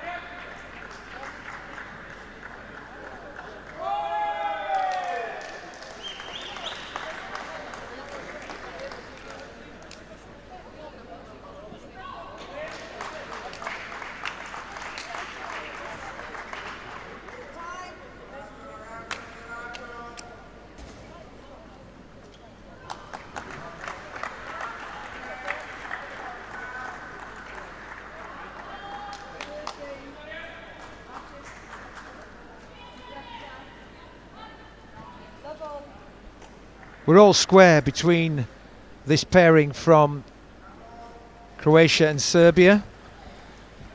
One set all. Serbians slightly fancied, higher rankings, and current world doubles champions. Yes, that's right. The Croats had a bit of a deficit with their competition class, 2 class 3 players against 2 Serbian class 4s.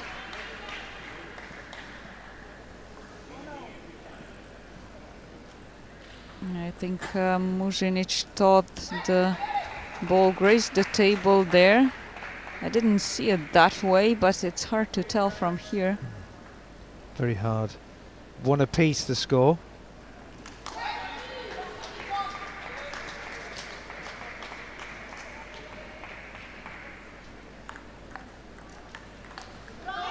Oh, got each other's way again. Serbians trail 2-1.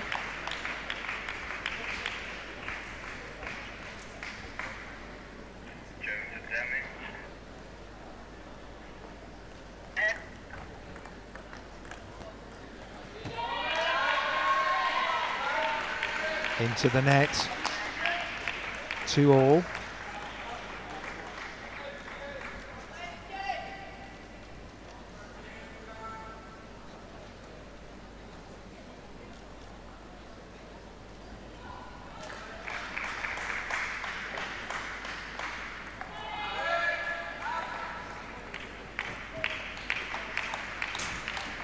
Oh, and just a bit too eager, too aggressive, Rankovic here.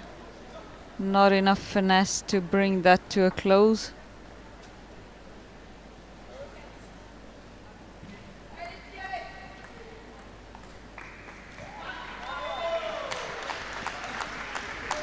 And another a bit unfortunate net grace for Matic, just taking that ball over the sideline. Well, 4-2 to the Croatian pairing, bouncing back, now 5-2. Good serve, as would be expected from the new European singles champion in class 3. Oh, and she looked away there, did Karic. She thought she had that one in the bag and just missed it, went long. 5-3, still the Croatians lead. So perhaps it's a long way to go in this game. It feels as if it's going to and fro. Nobody in control. And there was a simple error. It's just eradicating those simple errors make a huge difference in these tight games. And into the net, one back. Is that the spin that they're not coping with? Yes, probably the back spin, so much of it, just not the right stroke. Croatians leading 6-4. Into the net.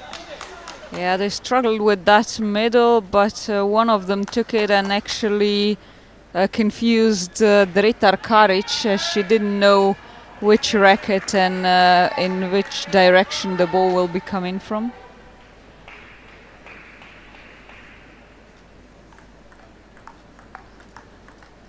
Super rallies here.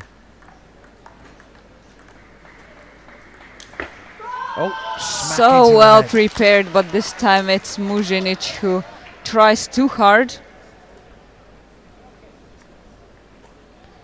That brings the game all square, 6 points apiece.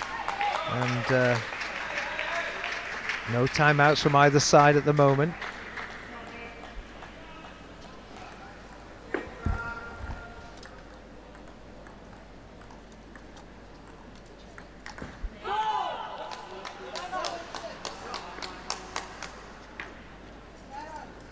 Timeout now on this occasion for the Croatian team.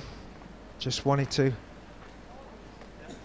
talk it through. They've lost the initiative, having led. Now they trail 7-6. And the important stage of the game.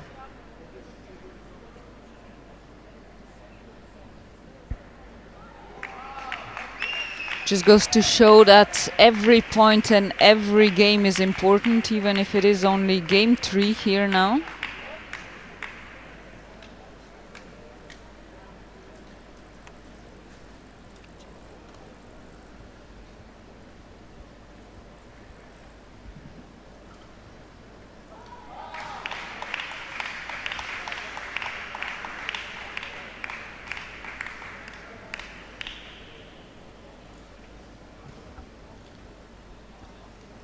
The Serbs are back, but the Croatians still talking it through. High fives.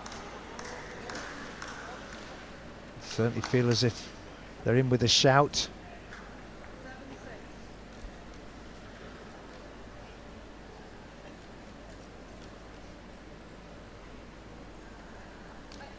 Seven, 6. The Serbs lead. Oof. A lot of top spin on that shot from Mužinić-Vincetic. Misread or at least underestimated by Perić Ranković. 7 apiece now. Very tight game. Like you said, they probably know each other well, know their strengths and weaknesses. Oh! Do I expect to see that? No, but it happens even to the best. And she recovers.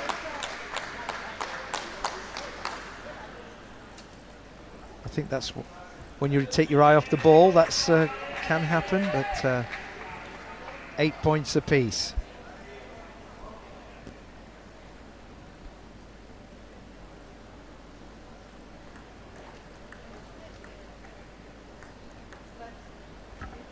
The let call. Let.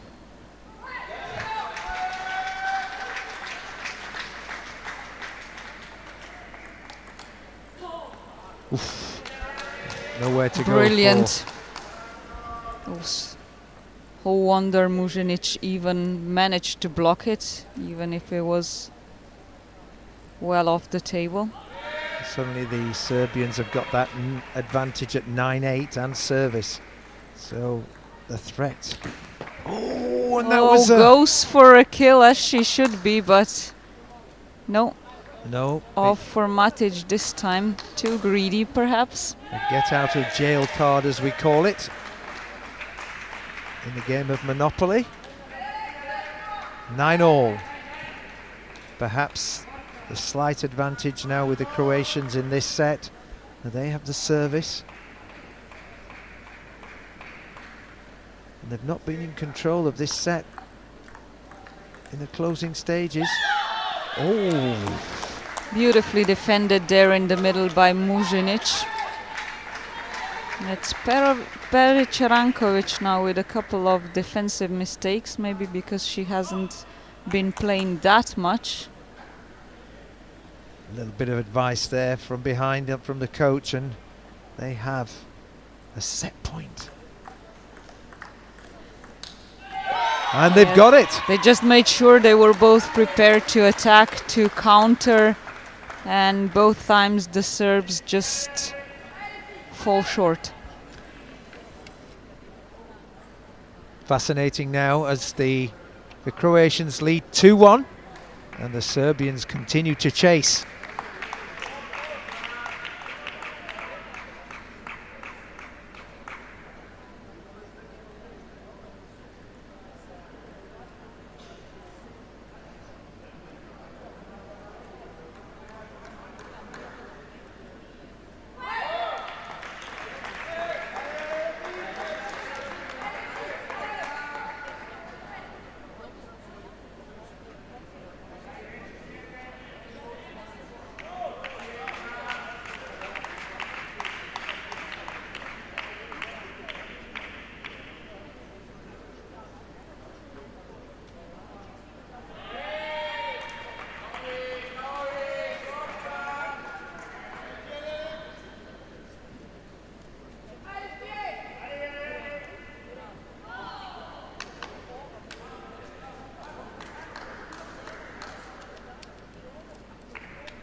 Back with the action here, where the Croatians lead 2-1 against the world champions. The pairing from Serbia of Matic and Perić Ranković.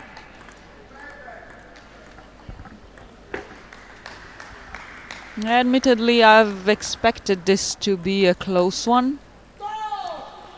Good exchanges there from all four players.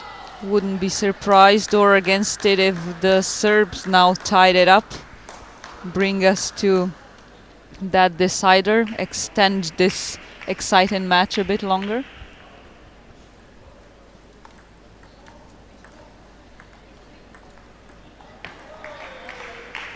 Long rallies now, pushing the ball. Quick one, defended well, and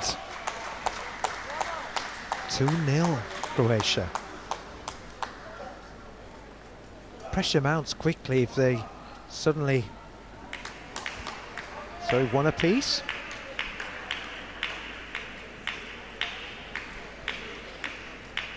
Must have gone long, that shot. Must have got that one wrong earlier. It's 1-1.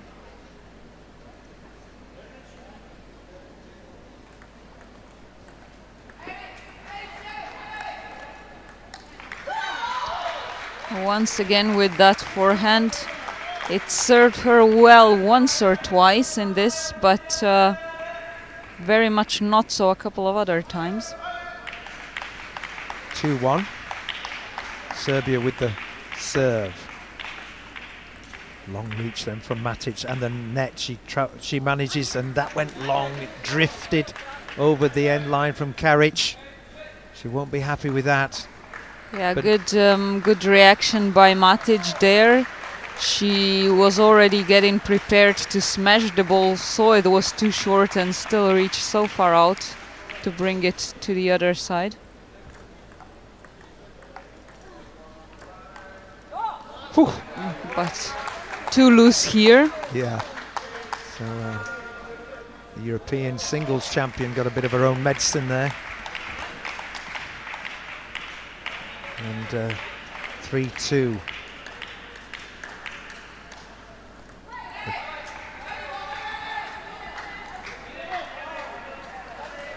Rather soft point there, given up by the pairing. 3-all. Nothing. No one getting a foothold in this particular final set. You wouldn't imagine they will. There's no room for error now.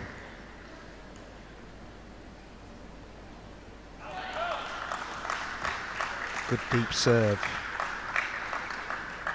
Oh, she had it in perfect position to take that shot, Helena Dretar-Karic, but just closing the racket down instead of pulling it up into a topspin. Oh, good read there though, and again another easy mistake by Peric Rankovic, as she was looking for that end line to push the ball as long as possible into Dretar-Karic. 4-all.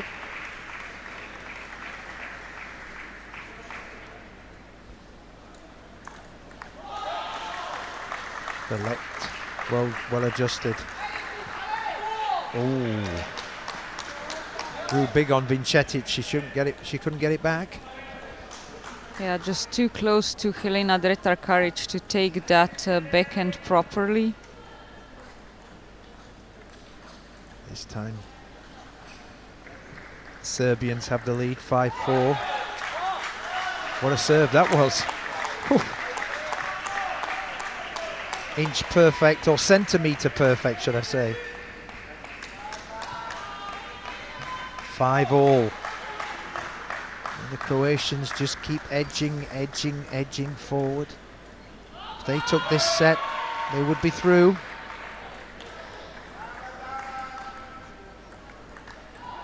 What a shot!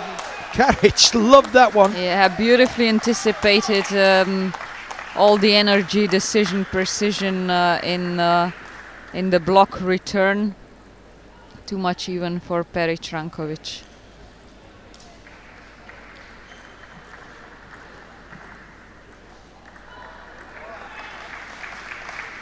Oh, and a drifting forehand from Matic. Oh no, sorry. Now that was Peric Peric Rankovic. Rankovic again. She just puts her head into the towel and using that towel break. it's a glint of light here, but it's not the end of the tunnel. But the Croatians have got a 7-5 lead and a 2-1 set lead. And there's another one. Yeah, it's again unforced error, just impatience by Peric Rankovic, and now a timeout. And hands are going up, exasperated, and we'll be back shortly.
Well, we here on table one, where we have a real royal battle. The current world champions facing the Croatians, and the world champions are in some trouble. This is careful tennis. Oh, just long from Karic, and she'd hit a few winners prior to this. So, few words from Mužinić Vincetic to make sure that doesn't happen again. all the pressure's on the Serbs to just keep playing. Now, Karic got a little bit overexcited.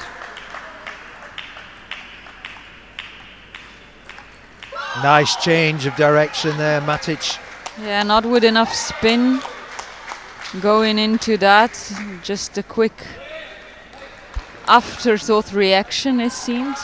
There's not much room for error now for the Serbians. And there Karic again. Yeah, again with that forehand. It was on her hand, but she just doesn't follow through with the stroke right. She just needs to put it back in play. It's as simple as that, because the pressure is all on the Serbians. Karic now with the serve. Oh, is it getting to her, the pressure? It's 3 shots. You just see her feeling a bit uncomfortable. Yeah, she feels she has to make things right now when she serves. 9-8 they lead, but they're going to target her. Oh! Yes, yes, yes. That was brilliantly positioned to Peric's crossover area. She hit the first one, wasn't in the right position, and forced the second one. Well done, Dritar Karic, on that. Well, you can imagine this is 2 match points. Oh, that's one of them, and Karic is just feeling the pressure, isn't she? Yeah, this one was entirely unforced, inexcusable, really. Can Vincetic just bring her domination into this? The let, oh! Yeah, you can see it again. Her return was bad already. Could have been punished even worse, but she still had the chance after that net graze by the ball. Well, they've saved 2 match points. And this time the let doesn't go their way. That must be a sigh of relief for the 2 Croats. Well, they've got another match point. Will there be an opportunity for Vincetic to play one of her powerful forehands or backhands?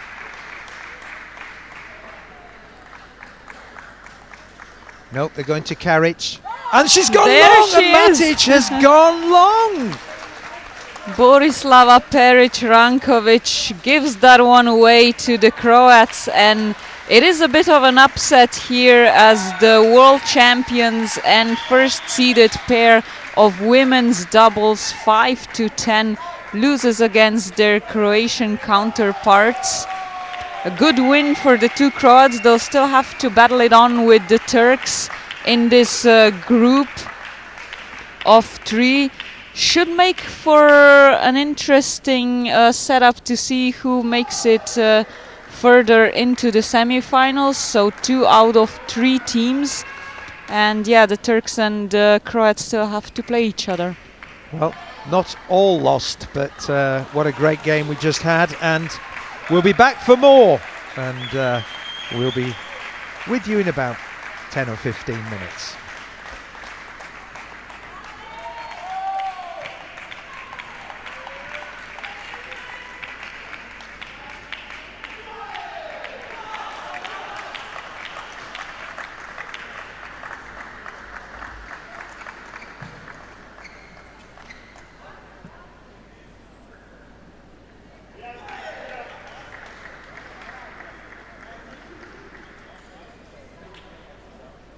Thank you very much.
Welcome back to the English Institute of Sport here for our next game on table 1, and we have Spal and Muzinic Vincetic back, just having been on court and won, and then Turan and Duman from the Turkish or Turkiye, and mixed doubles here, Croatia versus Turkey.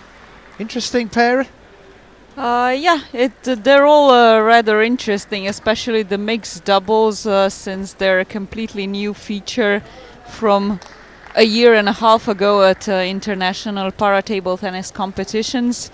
The Croat female class 3, Angela Muzinic-Vincetic, almost as busy here as the two of us, just coming straight off from winning the women's doubles 5-10 match with Helena Dretar-Karic against the two Serbs. The coach remaining in her position for the Croat as well. Can I just say that she's changed her shirt though?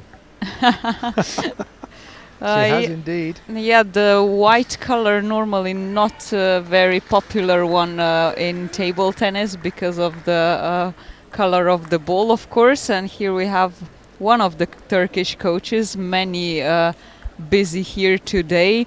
Even in this mixed doubles 7, the Turkish have 2 pairs competing, which is a bit unusual but allowed.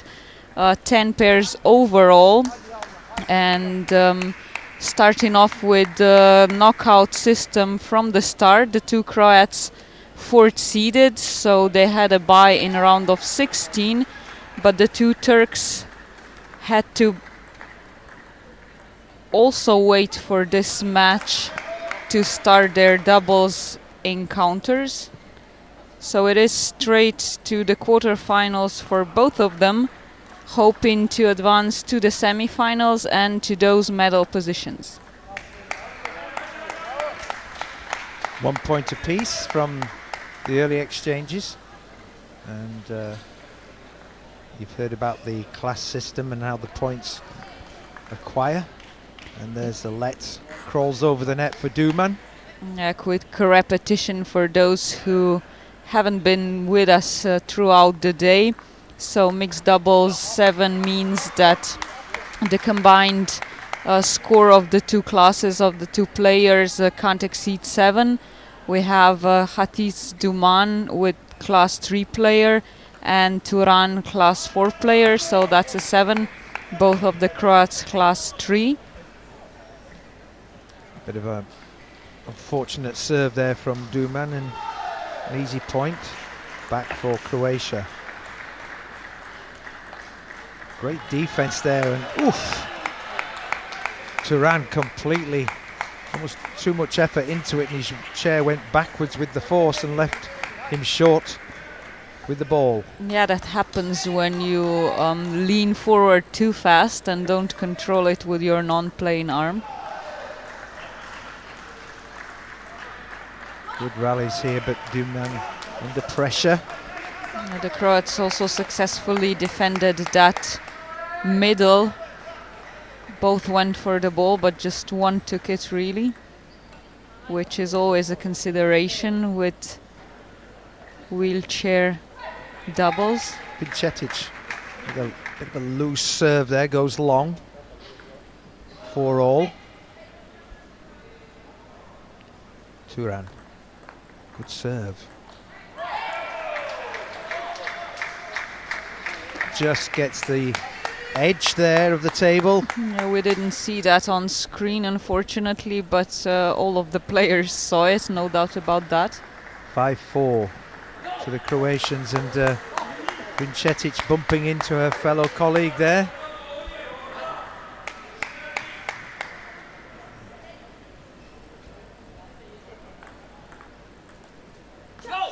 Ooh, just wide from Vincetic, uncommonly so. Yeah, let's not forget she just played a 4-game encounter with the Serbians, so it might take her a minute to not cool down, but to set her, Recalibrate. yeah, recalibrate is a good word, thank you. Yeah, it must be strange, that straight back out. Change of shirt. Oof. That's a great shot. Duman took it on the nose. And now the Croatians have the lead 7-6.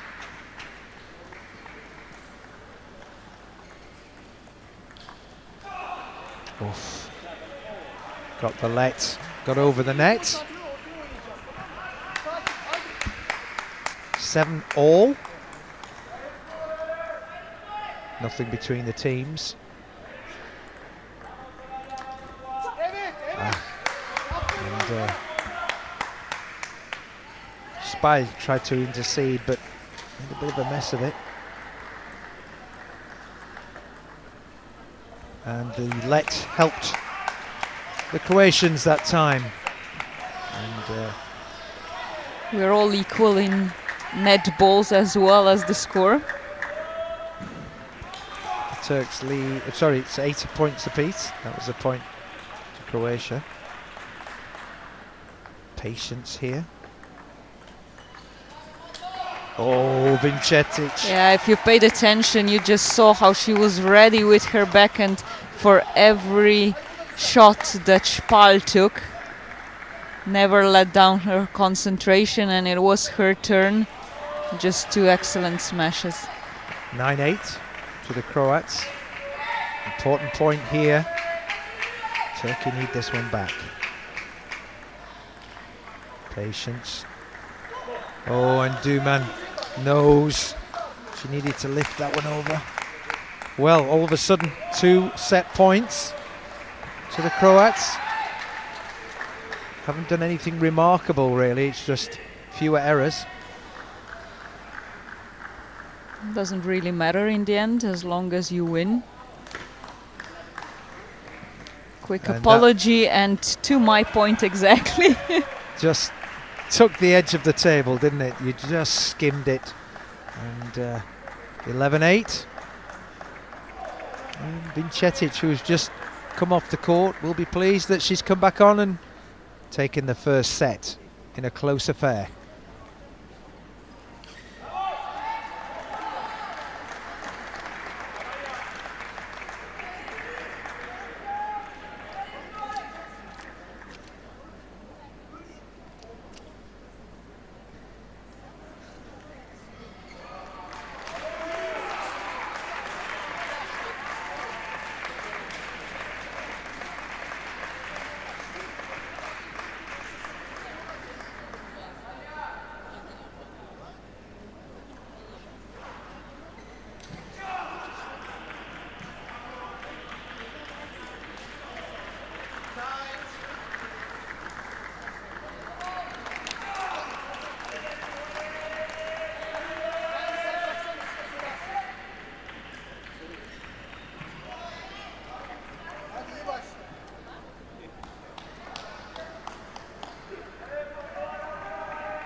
And we're back at the table.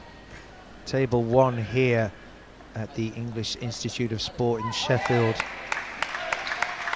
where drama continues to unfold. This is the mixed doubles, and Croatia have the first set. Oh, confusion between Vincetic and Spy. As is often the case in that middle between the 2 players, just everyone searching for it to create that confusion, especially in mixed doubles where the players aren't quite that used to playing with each other yet.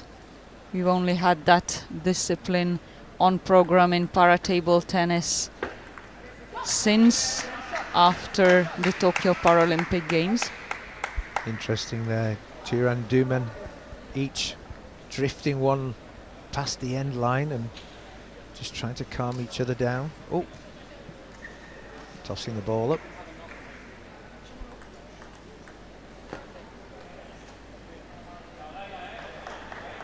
I'm not sure that was a serve. No, we're just warming up with the ball again. Yeah, new ball. In Wimbledon, they hold it up in the air. We can't see that here. The let there just gave that little adjustment, which yeah, just enough to throw Duman's receive off. And again, a let.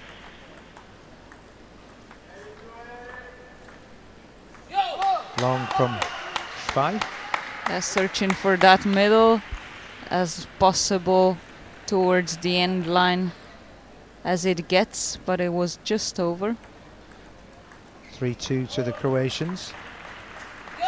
And again, that was that middle area where the bit of confusion.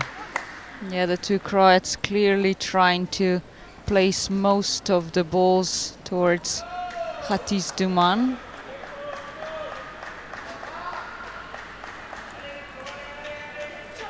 Oh, Vincetic made an unusual error there. That was a strange shot. And the Turkish team go back in front, 4-3.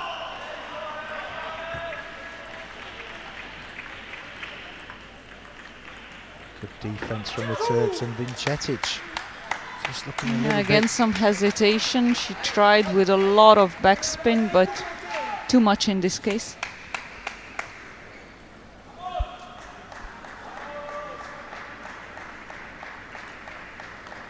Oh, wow. Oof, she's having some bad moments right now. Maybe the previous match catching up with her. Indeed.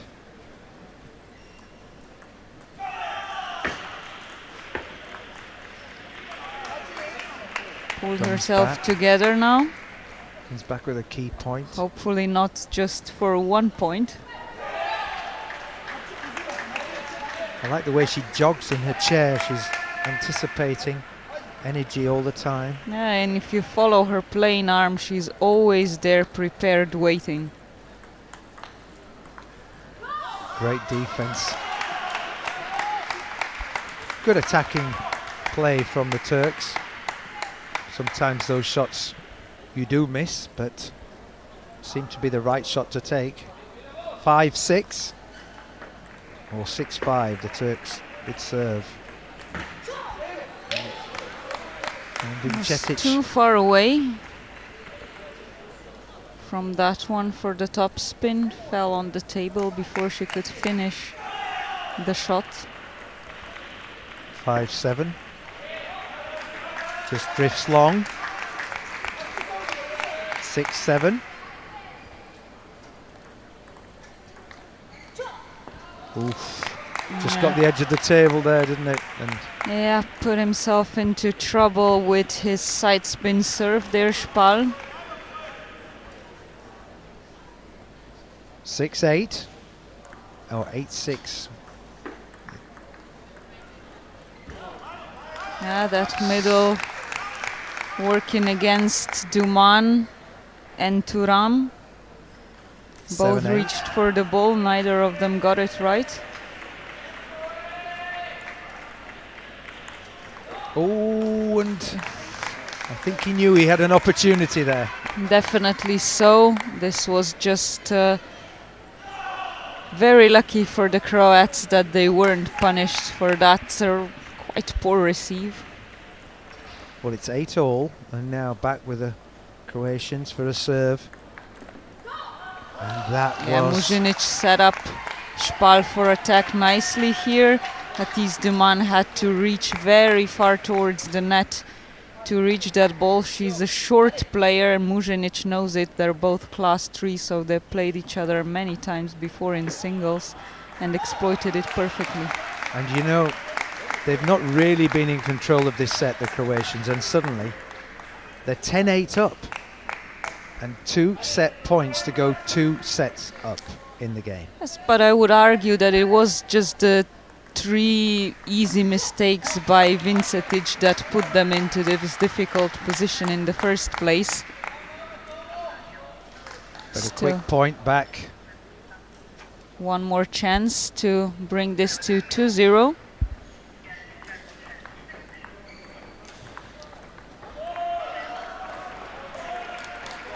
And they take it. Yes.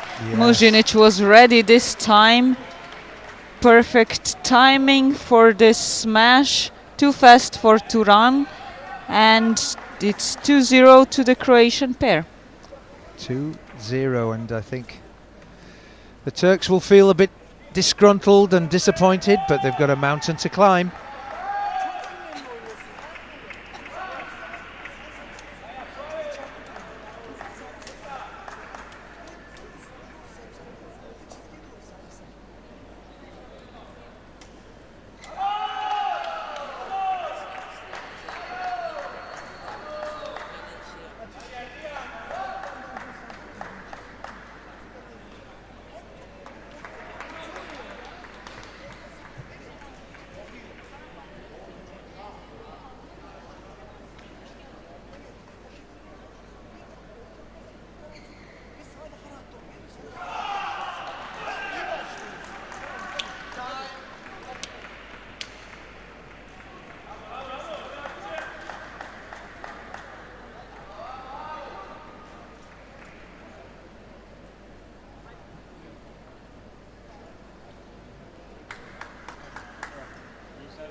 We're back on the table with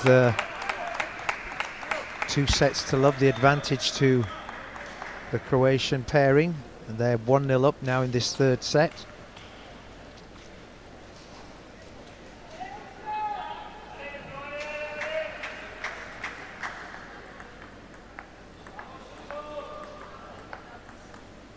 They're patient. Oh, clash in the middle there again. Yeah, that is the infamous black spot. Black hole. Black hole, isn't it? Nothing comes back from there.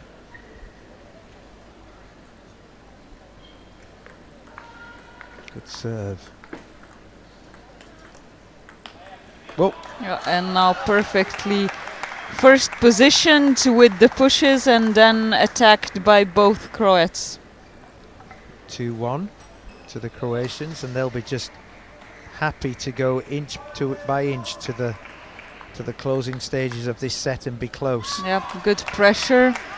That very far out into the forehand side back is taken with the backhand.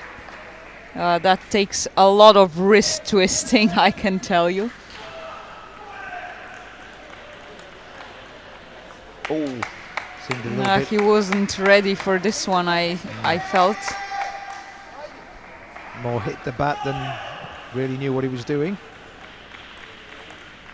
Oof, yeah, Muzinic tried with the same one. Suddenly it's all 3 apiece again. The advantage is gone.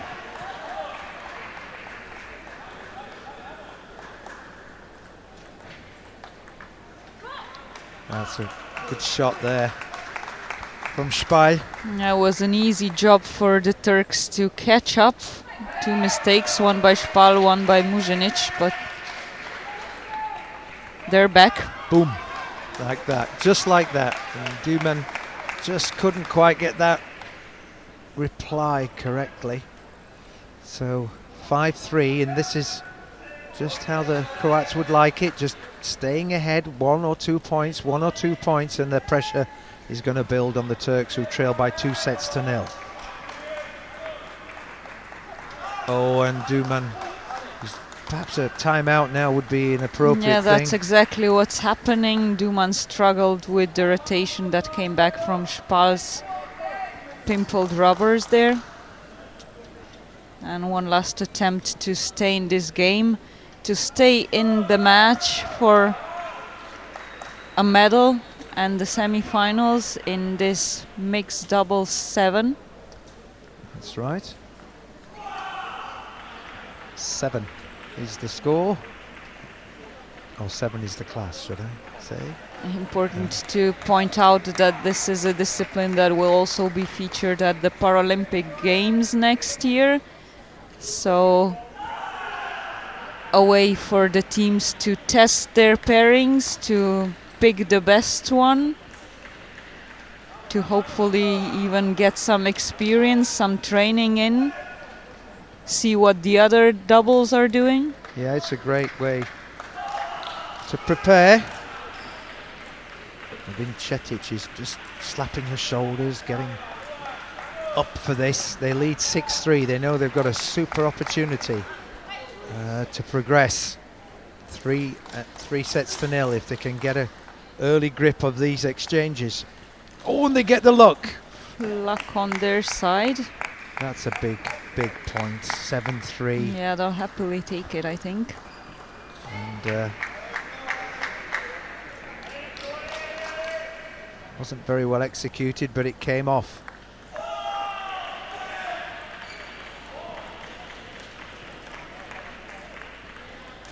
Oh, that was brilliant by Spal. He saw how Turan was preparing his forehand stroke and caught him, excuse the pun, on the wrong foot. Well, he certainly wheeled across too far.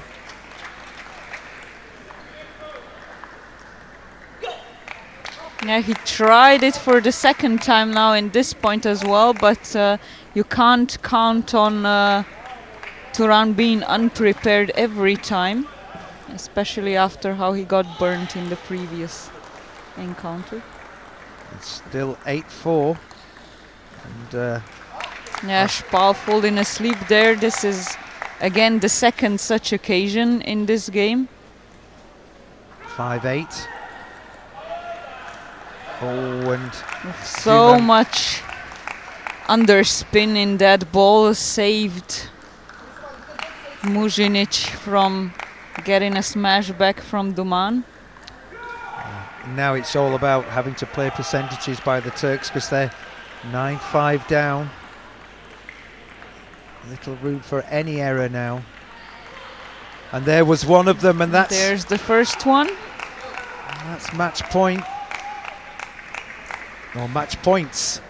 10-5, and surprisingly this could go 3 sets to love to the Croatians.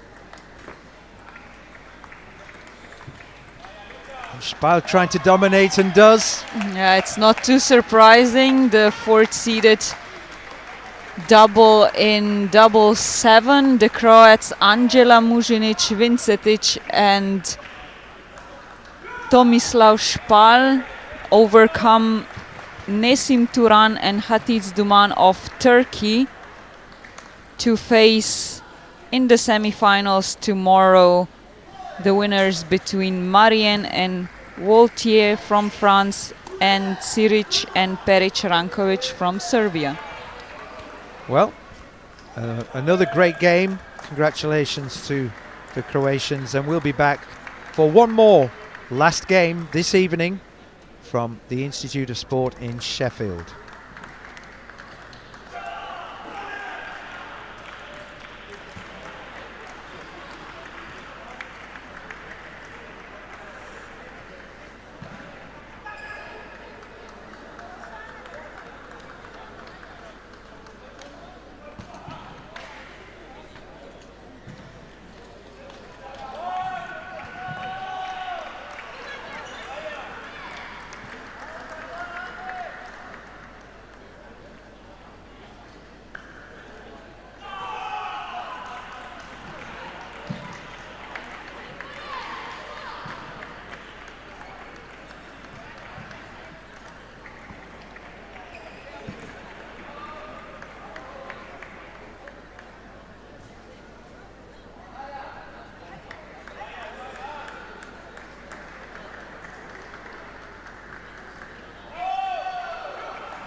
Welcome back to our last game of the day in day 5 of competition at the European Para Table Tennis Championships here in Sheffield.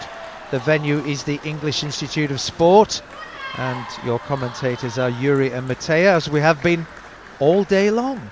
All day long, and some more of that tomorrow. But first, to finish this day 5 on table 1, anticipating some fast-paced table tennis as displayed here in the warm-up between the British pair Jack Hunter-Spivey and Megan Shackleton against the Turks Ali Öztürk and İrem Oluk, all in mixed doubles 10.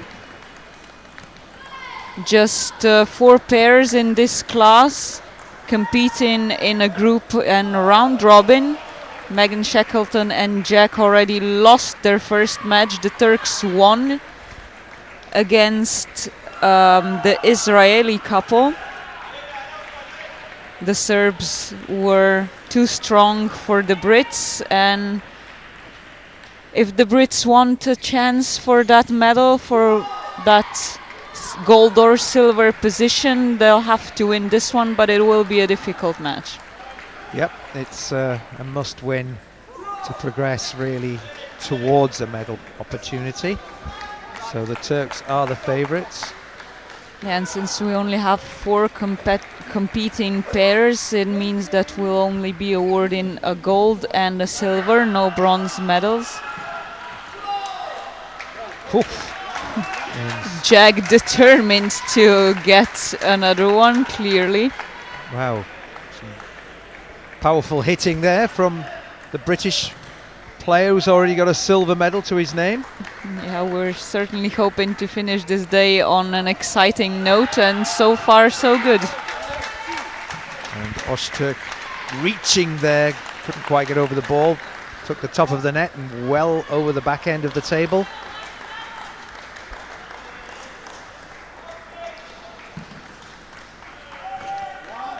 Megan Shackleton hits long. Yeah, it's good to be energized, to keep the energy levels high, just not get too excited when it's too much, like here. Both eager to play. Down that middle. And they are a new pairing. Megan Shackleton just coming back from a long injury, so they'll need another match or two to get in sync, perhaps. Ooh, tremendous rally there.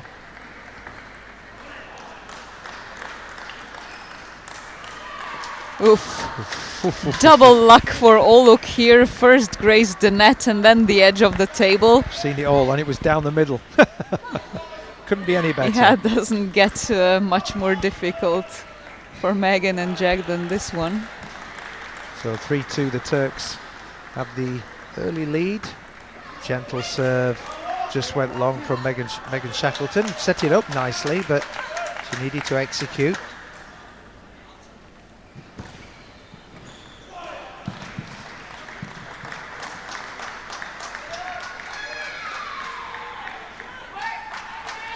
Quick indication of what to expect from his serve to Oluk by Öztürk. Never want to surprise your doubles partner with what they get back from the return. And the Turkish pairing have gone up 5-2. And Spivey hits into the net 6-2, and it's looking a little bit more ragged for the British pairing. Yeah, the Turks are doing a good job, and they are the first seeds in this group of 4 pairs. You can see why. Nice serve, and Hunter Spivey set that up very nicely. A clap from his doubles partner.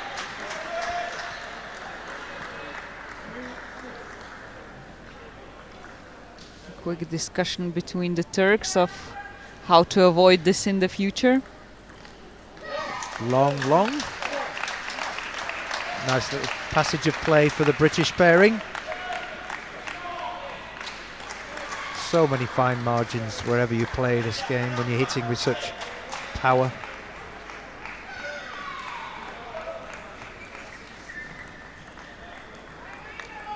Aggressive from Oluk. And great positioning right there in the middle of the table between Megan and Jack. Oh, Spivey couldn't quite control that. We've noticed that this morning that Jack likes to sit quite far away from the table. I do still feel that brings him into trouble more often than not. Like a baseline tennis player, very much behind the baseline. Yeah, the Turks used the towel break for a quick conversation. 8-4 they lead. And Megan Shackleton just couldn't live with that kind of hard hitting. She's certainly giving it, but the percentages are not too high for her at the moment. Now she's up against 2 bronze medalists from the singles events.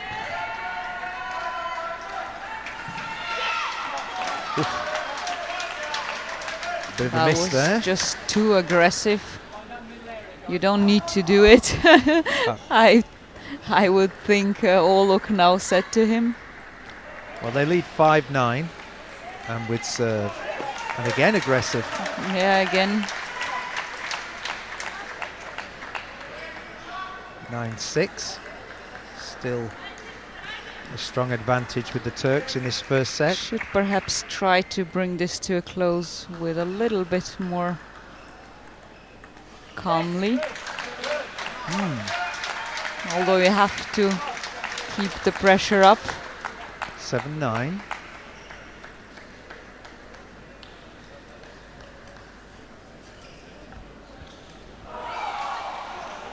Oh. Spivey throws the ball away.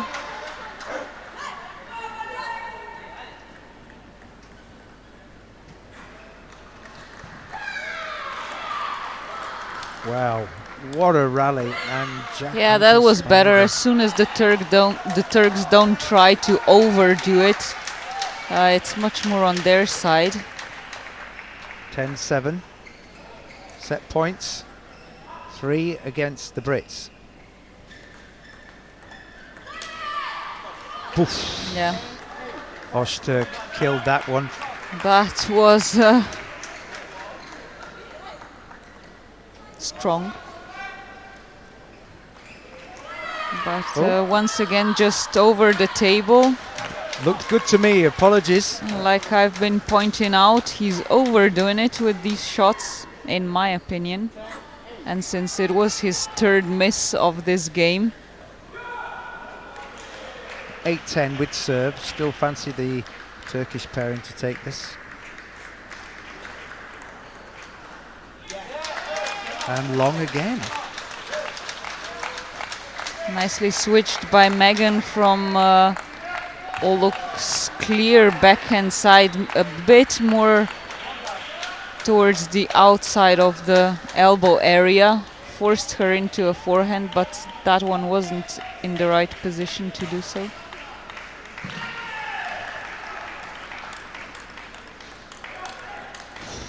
Oh, what an exchange. What an exchange. And suddenly 4 And points we're a back. tie break. Very well done. Great Britain. Although you kind of feel the Turks did this to themselves a little bit. I think they were a little bit too arrogant and thought they'd just smash it out of the park. And suddenly the Brits are back in with the sniff of a set.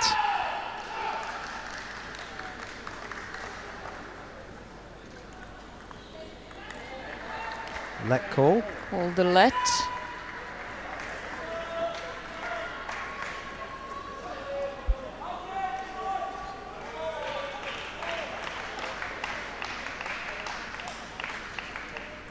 Short serve there. Did change it up, didn't it? Yeah, set up by Megan for the attack. After a long serve, a short one, just to keep Öztürk guessing. Healthy crowd here on a Friday night in Sheffield at the Institute of Sport, where Spivey, bit of a British favourite.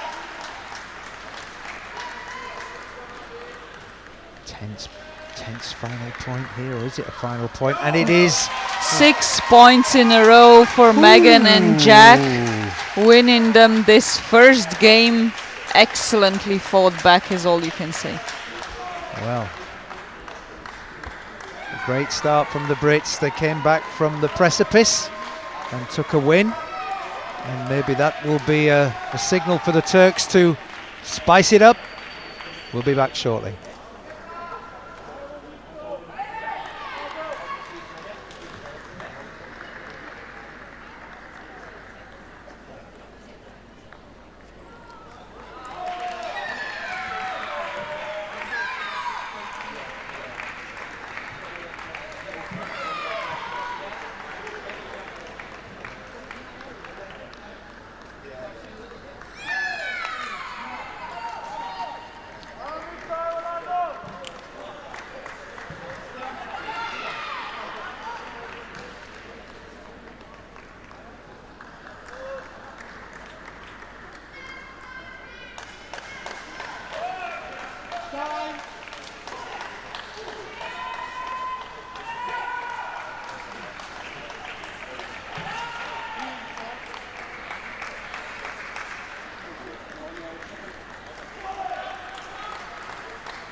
Back at the table, and Shackleton couldn't handle the spin.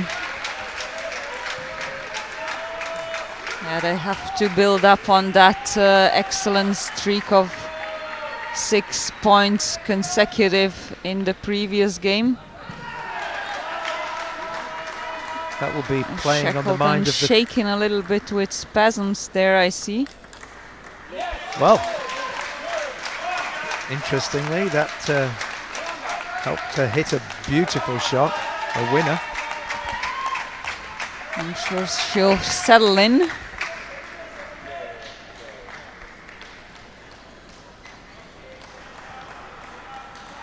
Oh, she tried to play a soft Yeah, she did that before in the previous game, just towards the end. Worked beautifully. Not so here. More conventional. Now let's not forget it was Oluk who was her nemesis in the singles quarterfinals.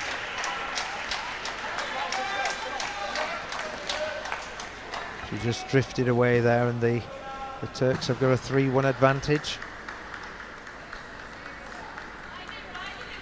Oh, the big lob and smashed the away. bigger smash. Yeah, you just don't do that in the doubles. We've pointed that out many, many times before today, especially not with classes 4 and 5.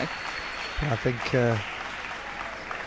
Jack had a smile on his face there. He just thought he'd try something different. Perhaps spice things up. Great play from Shackleton there. Powerful. 4-2.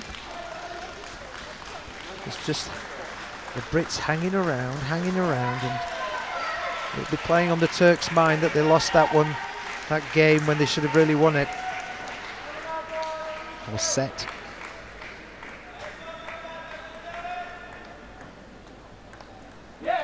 Yeah, Jack waited nicely for those two topspin. He's not in a hurry at all, just making sure that he puts enough spin into his shot. Much less aggression. Oh, that changed it up a little bit, but the opportunity was there for Oluk. But, she went long.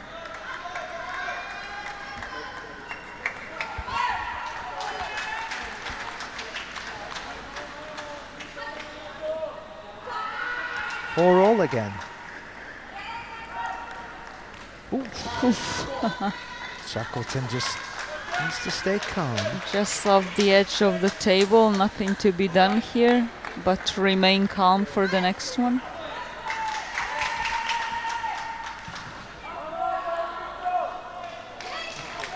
And long on that one.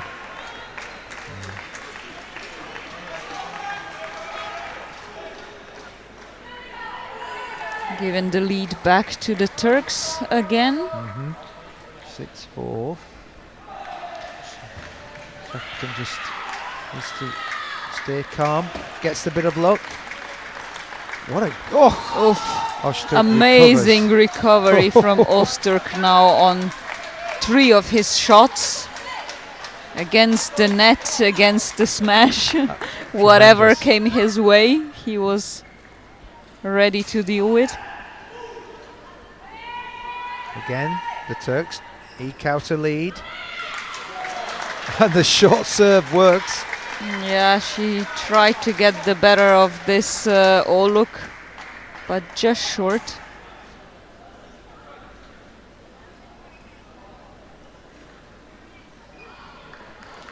Seven, 5 with serve. Oof. This one beautiful smash by Osturk. She didn't expect to get it back. Megan right on the block. Too good. Oh! And this one just again positioned where Oluk didn't want it. She was expecting it over the table, but hit the end line. 7 all.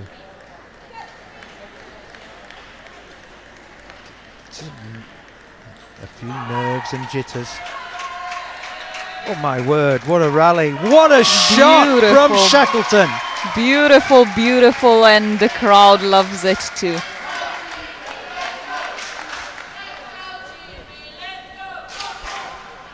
Warming up nicely. Let's go, GB, let's go, they shout.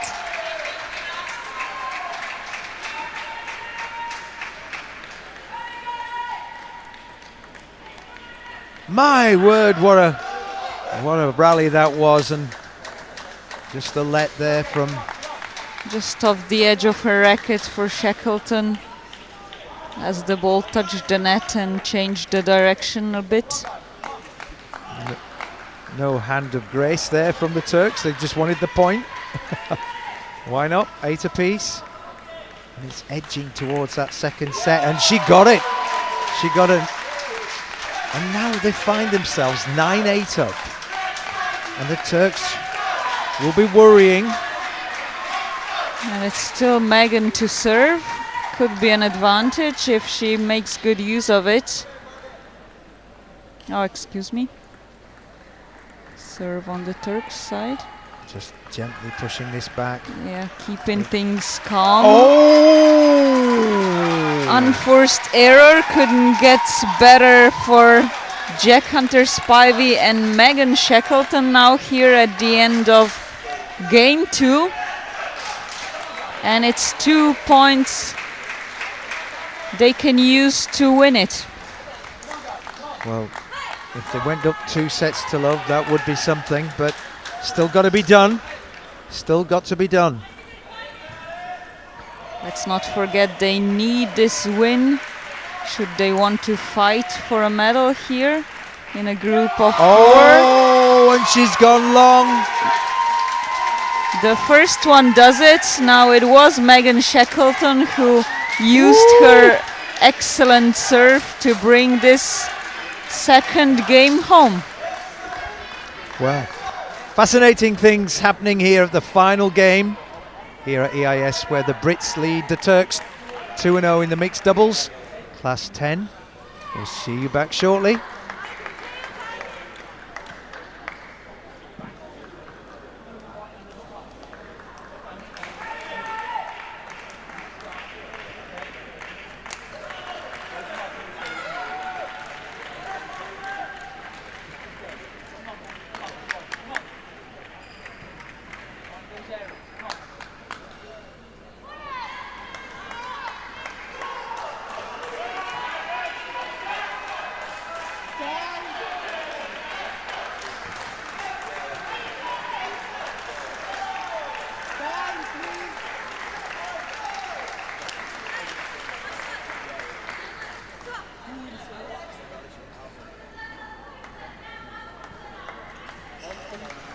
Well, the atmosphere is rising here in Sheffield at the Institute of Sport as Hunter-Spivey and Shackleton take a 2 sets to love lead against the very favoured Turkish pairing of Öztürk and Oluk. Yeah, most of the British players have finished their competitions for today and are staying on along with a nice Friday night crowd here in the arena, firing up Megan Shackleton and Jack Hunter-Spivey. Jack especially the kind of player Oh, what a rally! What a rally! who thrives on these emotions as on display here. Everything is coming back. We'll certainly have to see this on replay and in slow motion because it was so fast. Wow. As they say, that was sick. 3-0. And Oluk is feeling it. Timeout being called. And before it gets any worse, the Turks are having to just calm down. And Öztürk is getting very frustrated. And the 2 British players just have to stay focused, have to stay aggressive, is what Neil Robinson is certainly telling them. And if anyone has the experience to take them through this, it's him. 6-time Paralympian as a player himself, once as a coach. Wow, that's a great track record. But interestingly, Spivey's a very emotional player, isn't he? He can go high and low, and having watched him very quickly, so you have to be careful. Yeah, he struggled with his mentality a lot, not just in his career, but personally as well. Has been very vocal about overcoming his depression, so he likes to feel the love. He just needs to get a little bit careful about containing it so it doesn't interfere with his game. Well, we've got a raucous crowd here in Sheffield, but this game ain't over yet. Patience. Still patient stuff here from both people. Both teams playing percentage shots. Good shot there from Ozturk. It was a loose one from Spivey. Very good, otherwise there was enough side spin on it. Nothing wrong, they were both patient. A bit shaky perhaps, it was just honestly, a lucky hit. But no more timeouts for the Turks. They've taken it. Oh, Shackleton into the net. But they need to win this game to even stay in the match. So the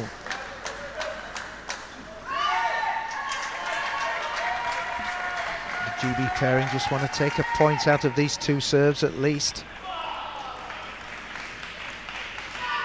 And everything's becoming tense. Yeah, they've gotten a bit tense and hesitant. That's not good. You don't want them to be too fired up, but they're not going to win the match just pushing against these two aggressive Turks. 3-all. You can feel this game is tense, and Spivey couldn't Yeah, this is what return happens that. when you don't attack for too long yourself. Kill or be killed, so to speak. Absolutely, and maybe a timeout coming for the Brits very shortly if this point goes against them. What a super that shot was it. from Shackleton.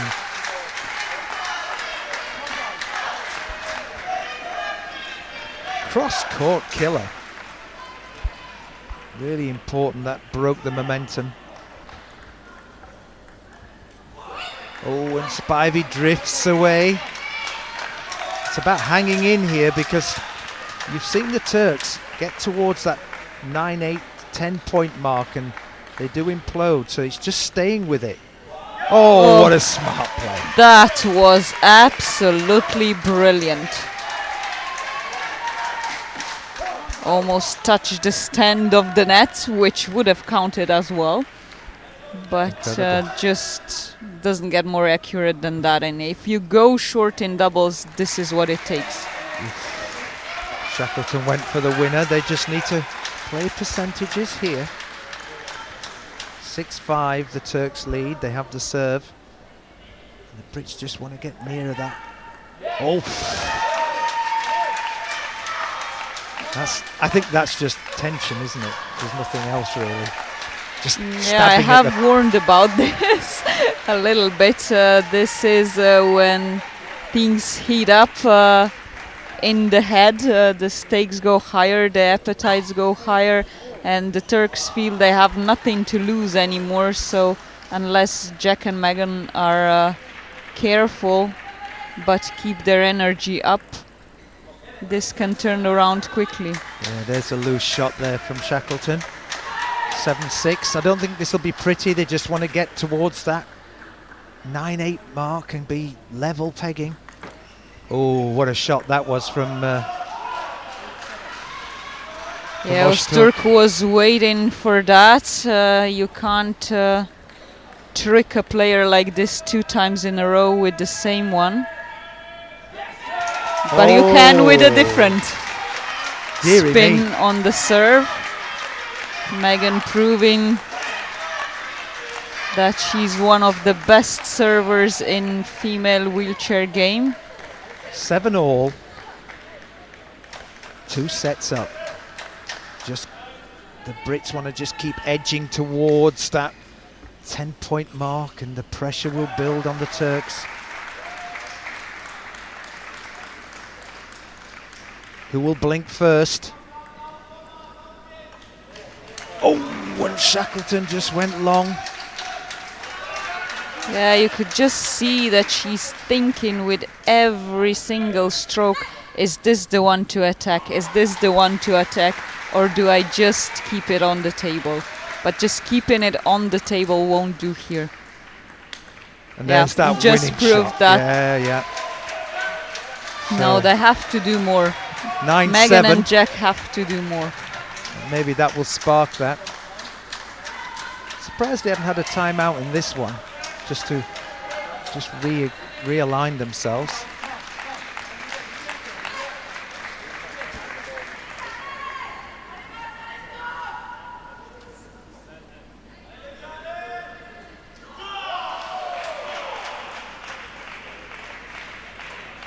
Oh, Öztürk was determined to get that shot, wasn't he? Yeah, but this one at least was positioned more towards Oluk's side, so it was just enough out of reach.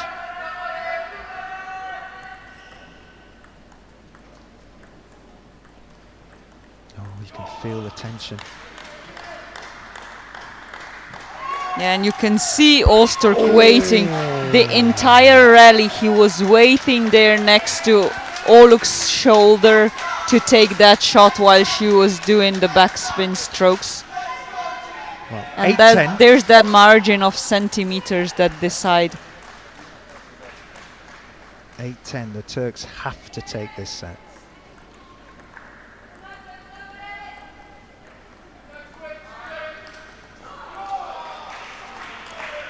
Oh, and he changed direction there, Despair. He just decided to go to Öztürk, but 11-8 to the Turks. They've come back and trail 2-1. Unfortunately, I must say that Megan and Jack just really stopped playing, to be quite literal, after that timeout by the Turks. Perhaps very wrongly thinking to themselves, we just have to keep this advantage that we've built, but it's not enough, and it won't be enough unless they go back to the energy and aggressiveness they showed before. Yes, wise words there. And well, we're back in for at least a fourth set and maybe a fifth, who knows, and we'll be back shortly.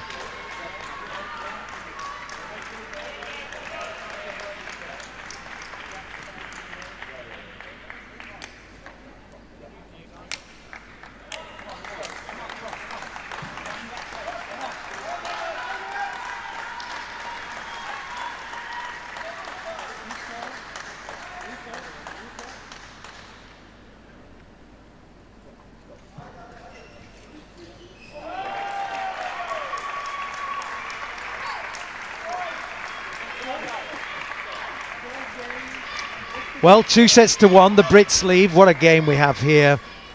The crowd is well into this one, and Öztürk opens up with a great shot, and the Turks will take courage from that victory in the last set.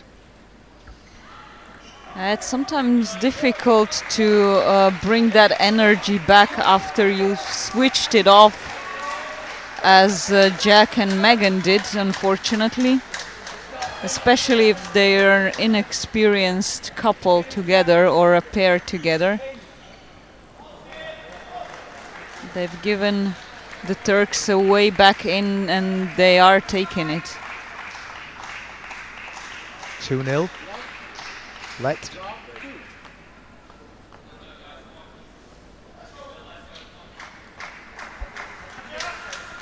So, Jack doing the ball retrieval. 2-1. Good Megan's serve, still saving the day a lot of the times.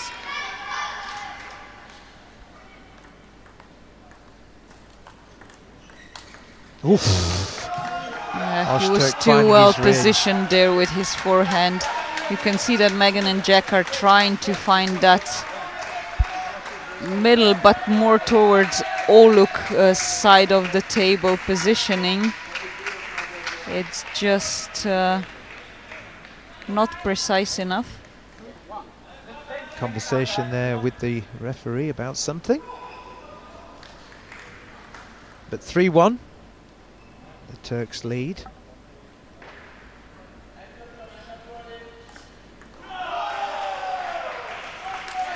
And Öztürk into the net. But you do feel that the Brits have become more apprehensive. Yeah, to be fair, just lucky for Megan and Jack that this didn't end on their side of the table. Oh, the same goes for that one. yeah, they're in the game, but not in the way they were before, where they were hitting great shots. This is tension being reversed back onto the British team. Yeah, it'd be great for them if the Turks kept making those kind of mistakes, but it's not something you can just count on. No. Spivey trying to keep Shackleton.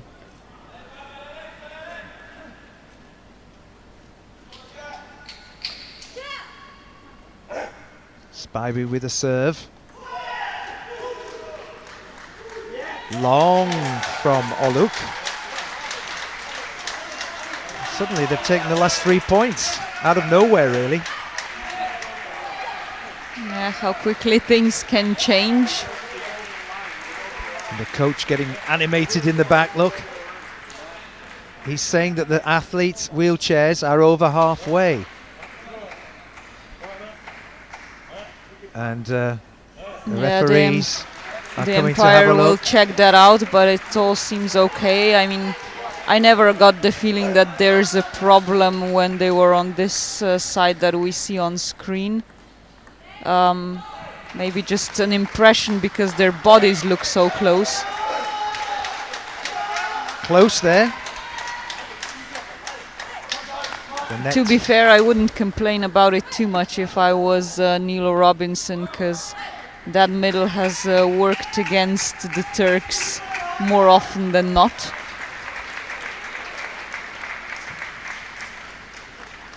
Oh, that was tentative, wasn't it? Just a Yeah, she hit it with the edge of the racket, but just because she wasn't fast and decisive enough.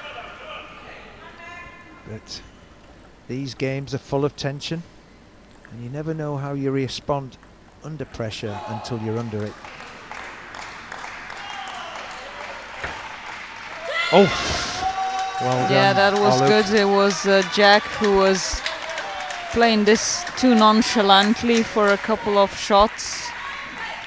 6-4. You feel as if the Turks are slightly on top of the game now.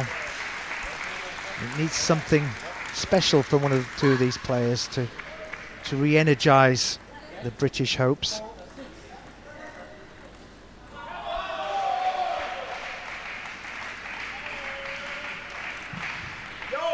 That was it, was it? That little serve.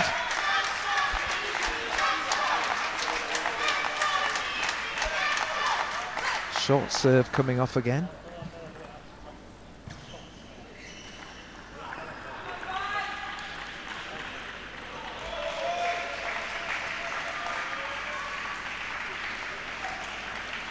Oh, powerful. Oh yes, beautifully waited for, and just with a soft top spin, Megan found that middle between Oluk and Öztürk. It's just inching towards those closing points, and if the Brits can be anywhere near that level or on top, the pressure will mount for the Turks. But they've done well to battle back, haven't they, the Turkish pairing? They're certainly very much in this. Yeah, but so did Jack and Megan.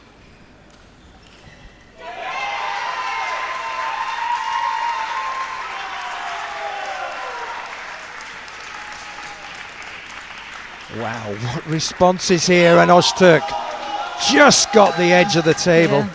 2 against 1, but it's still Ali Öztürk who takes the point for the Turks.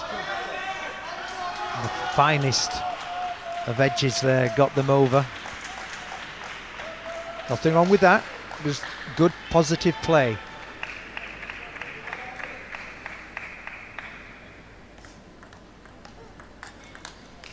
Spivey with a good return down the middle. And now it's 7 apiece. A bit of a battle between mid-table forehands for a couple of exchanges now. The ball rolls away. Still nowhere near to a decision, neither in this fourth game nor in the match.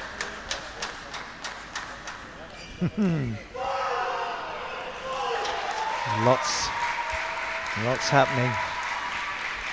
And a lot of it is in the mind.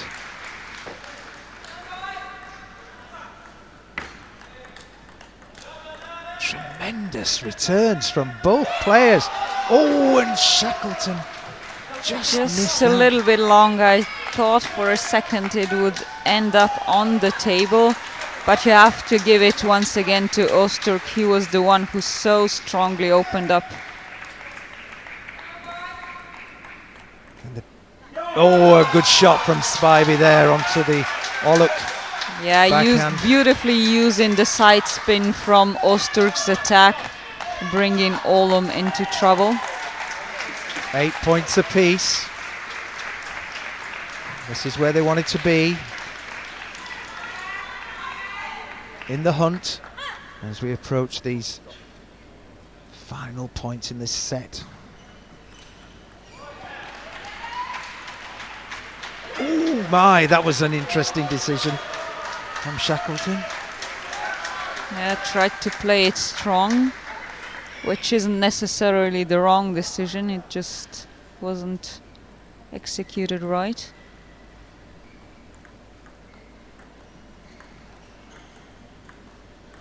Oh my! Just moved away Oluk and proving my previous point that that middle is a sore spot for the two. Well, 9 all. 9 all.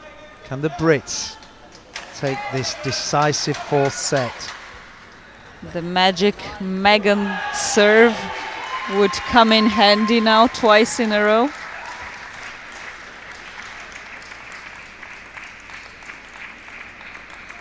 Oh, just beautiful. What was Oluk doing Absolutely beautiful. She got so used to Öztürk playing those balls that she literally just moved away from one that was in her very corner. Well, what would the Brits give to have a match point? They may only get the one chance, but this is it. Oh, and it's just such a disappointing return. There's no Turkish delight tonight. Letting go of 2 match points in the previous game, but they take the first one they got in the fourth.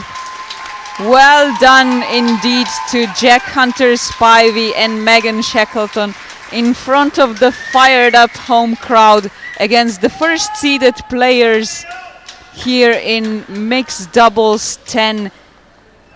That keeps them well in the game for a medal here, but they'll have to battle it on again against Israel tomorrow. Well, a great game, the last one for today. We hope you've enjoyed our commentary. We hope you've enjoyed table tennis here in Sheffield. The victory again with Spivey and Shackleton for Great Britain. We'll see you tomorrow morning at 10 a.m.